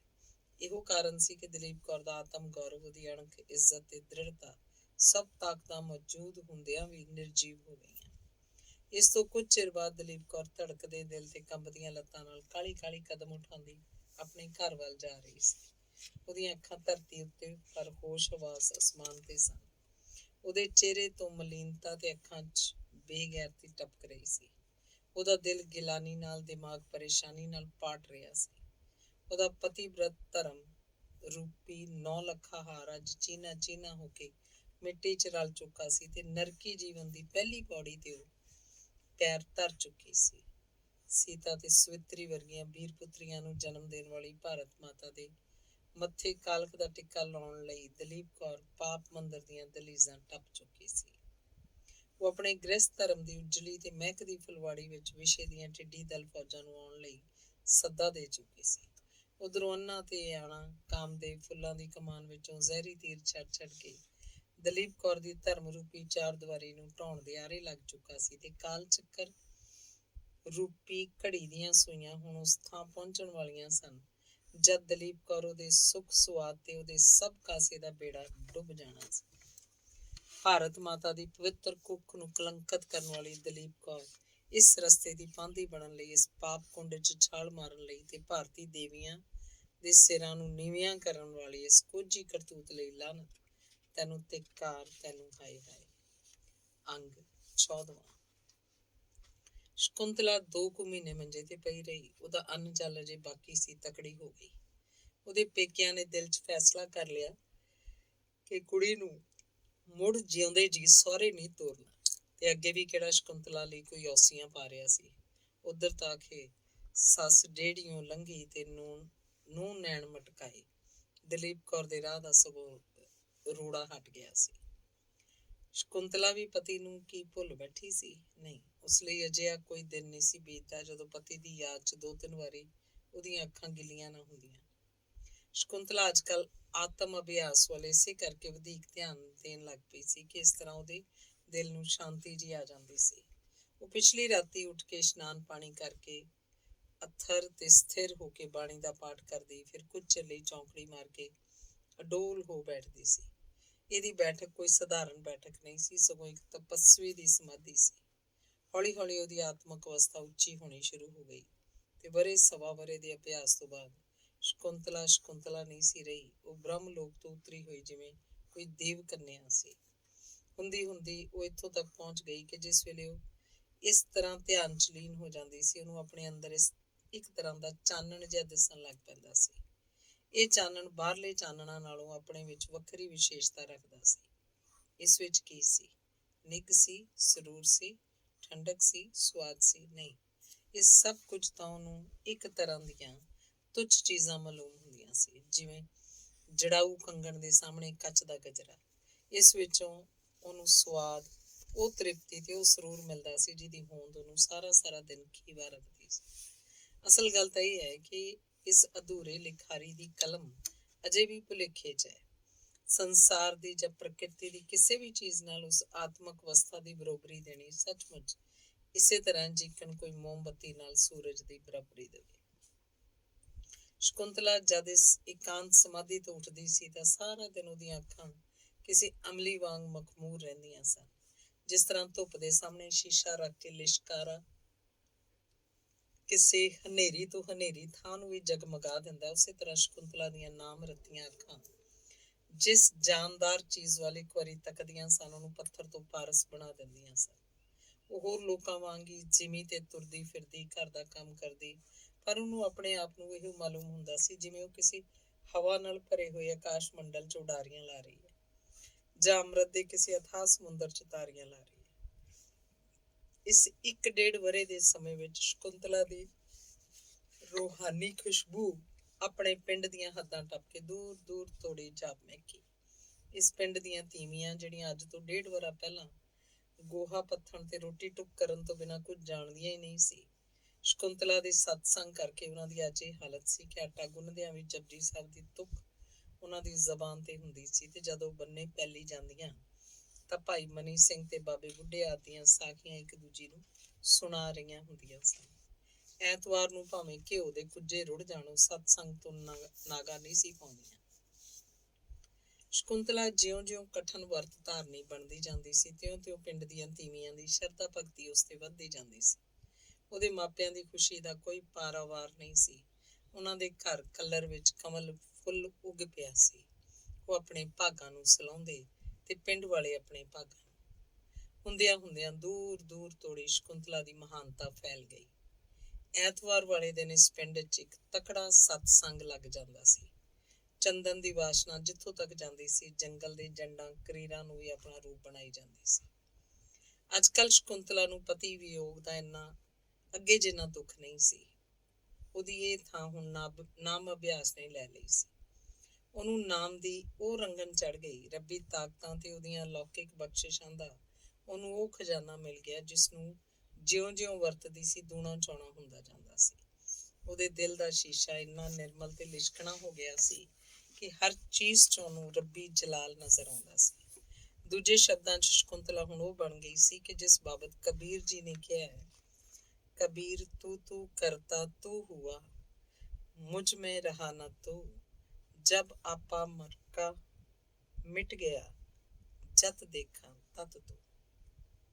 ਜਿਸ ਤਰ੍ਹਾਂ ਦੀਵੇ ਦੇ ਆਲੇ ਦੁਆਲੇ ਭੰਬਟਾਂ ਦੇ ਉੱਡਣ ਕਰਕੇ ਉਹਦਾ ਚਾਨਣ ਧੁੰਦਲਾ ਹੋ ਜਾਂਦਾ ਹੈ, ਉਸੇ ਤਰ੍ਹਾਂ ਸ਼ਕੁੰਤਲਾ ਦੇ ਹਿਰਦੇ ਮੰਦਰ 'ਚ ਜਿਹੜੀ ਸਿਮਰਨ ਜੋਤ ਜਗਮਗਾ ਰਹੀ ਸੀ, ਪਤੀ ਦਾ ਖਿਆਲ ਆਉਂਦਿਆਂ ਹੀ ਉਹਦਾ ਮਨ ਕੁਝ ਚੰਚਲ ਹੋ ਜਾਂਦਾ ਤੇ ਇਹਦੇ ਨਾਲ ਹੀ ਉਸ ਦਿਨ ਜੋਤ ਦਾ ਪ੍ਰਕਾਸ਼ ਵੀ ਕੁਝ ਫਿੱਕਾ ਪੈਣ ਲੱਗ ਪੈਂਦਾ। ਇਸ ਨਾਲ ਸ਼ਕੁੰਤਲਾ ਦੀ ਉਹ ਹਾਲਤ ਹੋ ਜਾਂਦੀ ਸੀ ਜਿਹੜੀ ਇੱਕ ਅਮਲੋਂ ਟੁੱਟੇ ਅਫੀਮੀ ਦੀ ਹੁੰਦੀ ਹੈ। ਉਹਨੂੰ ਪਤੀ ਮਿਲਾਪ ਦੀ ਸਿੱਕ ਇੰਨਾ ਦੁਖੀ ਨਹੀਂ ਸੀ ਕਰਦੀ ਜਿੰਨੀ ਕਿ ਪਤੀ ਸੁਧਾਰ ਦੀ ਸਿੱਕ। ਪਤੀ ਨੂੰ ਆਤਮਕ ਨਿਰਬਲਤਾ ਰੂਪੀ ਦਲਦਲ ਦੇ ਚੁੱਲ੍ਹੇ ਵੱਲ ਪੈਰੋਂ ਪੈਰ ਤਿਲਕਦਾ ਉਹ ਵੇਖ ਚੁੱਕੀ ਸੀ। ਉਹ ਇਹ ਵੀ ਜਾਣਦੀ ਸੀ ਕਿ ਮਿੱਠੇ ਸੰਤਰੇ ਦੀਆਂ ਫਾੜੀਆਂ ਵਿੱਚੋਂ ਰਸ ਚੂਸਦਿਆਂ ਉਹਦੇ ਬੀਆਂ ਨੂੰ ਵੀ ਨਾਲ ਹੀ ਚੱਬ ਕੇ ਉਹਦੇ ਪਤੀ ਨੇ ਮੂੰਹ ਕੌੜਾ ਕਰਨ ਤੋਂ ਛੁੱਟ ਸੰਤਰੇ ਦਾ ਵੀ ਸਵਾਦ ਤੇ ਕਦਰ ਗੁਆ ਲਿਆ। ਪਰ ਪਤੀ ਦੇ ਹੱਥੋਂ ਇਸ ਤਰ੍ਹਾਂ ਤਿਰਸਕਾਰੀ ਤੇ ਕੋਹੀ ਗਈ ਸੀ ਜਿਸ ਤਰ੍ਹਾਂ ਸੌਂਕਣ ਦੇ ਕਾਰਿਆਂ ਦਾ ਸ਼ਿਕਾਰ ਹੋ ਕੇ ਉਹ ਤਖਤੋਂ ਚੁੱਕ ਕੇ ਤਖਤੇ ਤੇ ਸੁੱਟ ਦਿੱਤੀ ਗਈ ਸੀ। ਇਹਦਾ ਉਹਨੂੰ ਕਦੇ ਖਿਆਲ ਨਹੀਂ ਸੀ ਆਇਆ। ਭਾਰਤ ਮਾਤਾ ਤੇਰੀਆਂ ਸਤੀ ਬ੍ਰਤ ਤੇ ਪਤੀ ਬ੍ਰਤ ਪੁੱਤਰੀਆਂ ਦੇ ਇਹੋ ਲੱਛਣ ਹੁੰਦੇ ਹਨ। ਹੇ ਰਜਨੀ, ਤੇਰੀ ਮਿੱਟੀ ਦੇ ਉਹ ਪਾਵਨ ਤੇ ਵਡਮੁੱਲੇ ਕਿਣਕੇ ਧਨ ਹਨ ਜਿਨ੍ਹਾਂ ਨੂੰ ਤੇਰੇ ਵਰਗੀਆਂ ਪੁੱਤਰੀਆਂ ਦੇ ਚਰਨ ਇੱਕ ਵਾਰੀ ਪਰਸ ਜਾਣ। ਸ਼ਕੁੰਤਲਾ ਦੀ ਸੱਚੀ ਸਪੁੱਤਰੀ ਸ਼ਕੁੰਤਲਾ, ਭਾਰਤ ਮਾਤਾ ਦੀ ਸੱਚੀ ਸਪੁੱਤਰੀ ਸ਼ਕੁੰਤਲਾ, ਤੂੰ ਧਨ ਹੈ। ਤੈਨੂੰ ਪ੍ਰਣਾਮ, ਤੈਨੂੰ ਨਮਸਕਾਰ। ਅੰਗ 15। ਕਿਸੇ ਦੇ ਕਹਿਣ ਵਾਂਗੂ ਅਖੇ ਕੁੱਤਾ ਵੀ ਖਾਧਾ ਤੇ ਢਿੱਡ ਵੀ ਨਾ ਭਰਿਆ। ਇਹੋ ਹਾਲ ਜੋਗਿੰਦਰ ਸਿੰਘ ਦਾ ਹੋਇਆ। ਉਹਨੇ ਜਿਸ ਮਤਲਬ ਲਈ ਮੋਤੀਆਂ ਦੀ ਮਾਲਾ ਲਾ ਕੇ ਹਲਦੀ ਪੰਜਾਬੀ ਗਲ ਪਵਾਈ ਸੀ, ਹਲਦੀ ਪੰਜਾਲੀ ਗਲ ਪਵਾਈ ਸੀ, ਉਹਦਾ ਉਹ ਮਤਲਬ ਫੇਰ ਵੀ ਪੂਰਾ ਨਾ ਹੋਇਆ। ਦੂਜੇ ਵਿਆਹ ਨੂੰ 5 ਵਰ੍ਹੇ ਬੀਤ ਗਏ ਪਰ ਉਹਦੇ ਘਰ ਉਹ ਪੰਛੀ ਨਾ ਚੱਕਿਆ ਜਿਹਦੀ ਸਿੱਕ ਵਿੱਚ ਉਹਨੇ ਇੱਕ ਮਿੱਠ ਬੋਲੀ ਕੋਇਲ ਨੂੰ ਹਟਾ ਕੇ ਉਹਦੀ ਥਾਂ ਇੱਕ ਭੁੱਖੀ ਬਘਿਆੜੀ ਲਿਆ ਬਿਠਾਈ ਸੀ। ਹੁਣ ਤੱਕ ਜੋਗਿੰਦਰ ਸਿੰਘ ਦਲੀਪ ਕੌਰ ਦੇ ਮੋਹ ਜਾਲ 'ਚ ਫਸ ਕੇ ਜਾਂ ਖਬਰੇ ਪੁੱਤਰ ਦੀ ਤੰਗ ਕਰਕੇ ਉਹਦੀ ਹਰ ਇੱਕ ਫਰਮਾਇਸ਼ ਪੂਰੀ ਕਰਦਾ ਰਿਹਾ ਸੀ। ਪਰ ਅਖੀਰ ਵਿੱਚ ਦਲੀਪ ਕੌਰ ਦੀਆਂ ਨਿੱਤ ਦੀਆਂ ਅੜੀਬਾਜ਼ੀਆਂ ਤੋਂ ਇੰਨਾ ਤੰਗ ਆ ਗਿਆ ਕਿ ਉਹਨੂੰ ਆਪਣਾ ਜਿਉਣਾ ਬੋਝਲ ਮਾਲੂਮ ਹੋਣ ਲੱਗਾ। ਇਸ ਉੱਪਰ ਵੀ ਵਾਧਾ ਇਹ ਕਿ ਉਹਦੀ ਲਿਆਂਦੀ ਹੋਈ ਕਿਸੇ ਚੀਜ਼ ਨੂੰ ਦਲੀਪ ਕੌਰ ਦੀ ਜ਼ਬਾਨ ਸੜ ਜਾਏ ਜੇ ਉਹਨੇ ਕਦੀ ਸਲਾਹਿਆ ਹੋਵੇ। ਜੋਗਿੰਦਰ ਸਿੰਘ ਭਾਵੇਂ ਆਪਣੇ ਵੱਲੋਂ ਵਿੱਤੋਂ ਵੱਧ ਖਰਚ ਕਰਕੇ ਉਸ ਲਈ ਚੰਗਾ ਗਹਿਣਾ ਕੱਪੜਾ ਲਿਆਉਂਦਾ ਸੀ, ਪਰ ਇੱਧਰ ਬੰਗਾਲੀ ਬਾਬੂ ਨੂੰ ਕੰਬਲ ਦੇ ਵਿੱਚੋਂ ਵੀ ਠੰਡ ਆਉਂਦੀ ਰਹਿੰਦੀ ਸੀ। ਜੋਗਿੰਦਰ ਸਿੰਘ ਫੁੱਲ ਝੜੀਆਂ ਦੇ ਫੁੱਲ ਤਾਂ ਇਕੱਠੇ ਕਰ ਸਕਿਆ, ਪਰ ਹੱਥ ਉਹਨੇ ਜ਼ਰੂਰ ਸਾੜ ਲਏ ਸਨ। ਅਰਥਾਤ ਦਲੀਪ ਕੌਰ ਨੂੰ ਅਪਣਾਉਣ ਲਈ ਉਹਨੇ ਅੱਡੀ ਚੋਟੀ ਦਾ ਜ਼ੋਰ ਲਾ ਦਿੱਤਾ। ਉਸ ਲਈ ਜੋ ਨਹੀਂ ਸੀ ਕਰਨਾ ਉਹ ਵੀ ਕੀਤਾ, ਪਰ ਅਖੀਰ ਕੁੱਤੇ ਨੂੰ ਖੀਰ ਨਾ ਹੀ ਪਚੀ ਤੇ ਦਲੀਪ ਕੌਰ ਜਣਦਿਆਂ ਸਹੇੜਦਿਆਂ ਦੇ ਸਿਰ ਸੁਆਹ ਦਾ ਬੁੱਕ ਪਾ ਕੇ ਵਿਚਾਰਨ ਬਣ ਗਈ।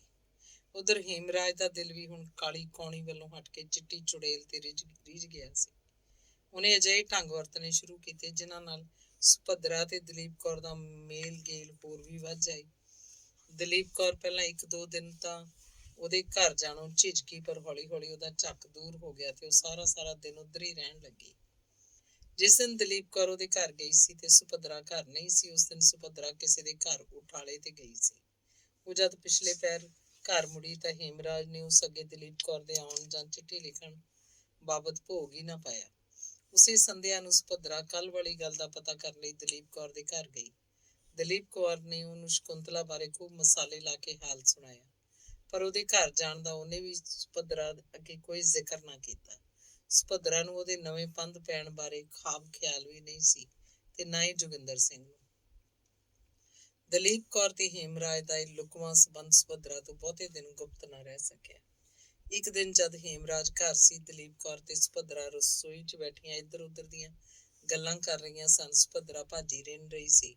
ਇਸੇ ਵੇਲੇ ਹੇਠੋਂ ਇੱਕ ਫੇਰੀ ਵਾਲੇ ਦੀ ਆਵਾਜ਼ ਆਈ, ਜਿਹੜਾ ਸਬਜ਼ੀ ਭਾਜੀ ਵੇਚ ਰਿਹਾ ਸੀ। ਸੁਭੱਦਰਾ ਕਈਆਂ ਦਿਨਾਂ ਤੋਂ ਕਰੇਲੇ ਬਣਾਉਣ ਲਈ ਸੋਚ ਰਹੀ ਸੀ।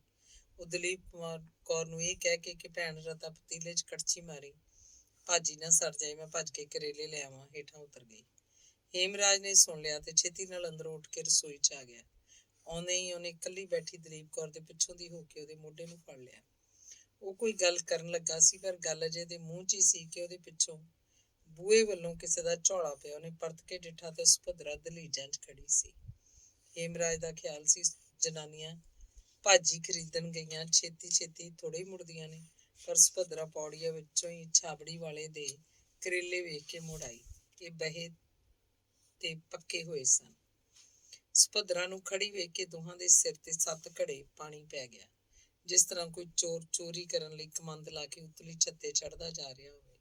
ਉਹ ਜੇ ਬਨੇਰੇ ਤੱਕ ਵੀ ਨਾ ਅਪੜਿਆ ਹੋਵੇ ਕਿ ਉਹਦੀ ਨਜ਼ਰ ਉੱਪਰ ਖੜੇ ਘਰ ਦੇ ਮਾਲਕ ਤੇ ਪੈ ਜਾਏ, ਜਿਹੜਾ ਛੁਰੀ ਨਾਲ ਦਬਾ ਦਬ ਕਮੰਦ ਕੱਢ ਰਿਹਾ ਹੋਵੇ। ਤਾਂ ਉਸ ਵੇਲੇ ਜਿਹੜੀ ਉਹਦੀ ਹਾਲਤ ਹੁੰਦੀ ਹੋਏਗੀ, ਸ਼ਾਇਦ ਉਸ ਨਾਲੋਂ ਵੱਧ ਇਸ ਵੇਲੇ ਦਲੀਪ ਕੌਰ ਤੇ ਹੇਮਰਾਜ ਦੀ ਸੀ। ਉਹ ਦਲੀਪ ਕੌਰ ਨੂੰ ਛੱਡ ਕੇ ਵੱਖ ਹੋ ਗਿਆ, ਪਰ ਸ਼ਰਮ ਨਾਲ ਦੋਵੇਂ ਮਿੱਟੀ ਹੋਏ ਪਏ ਸਨ।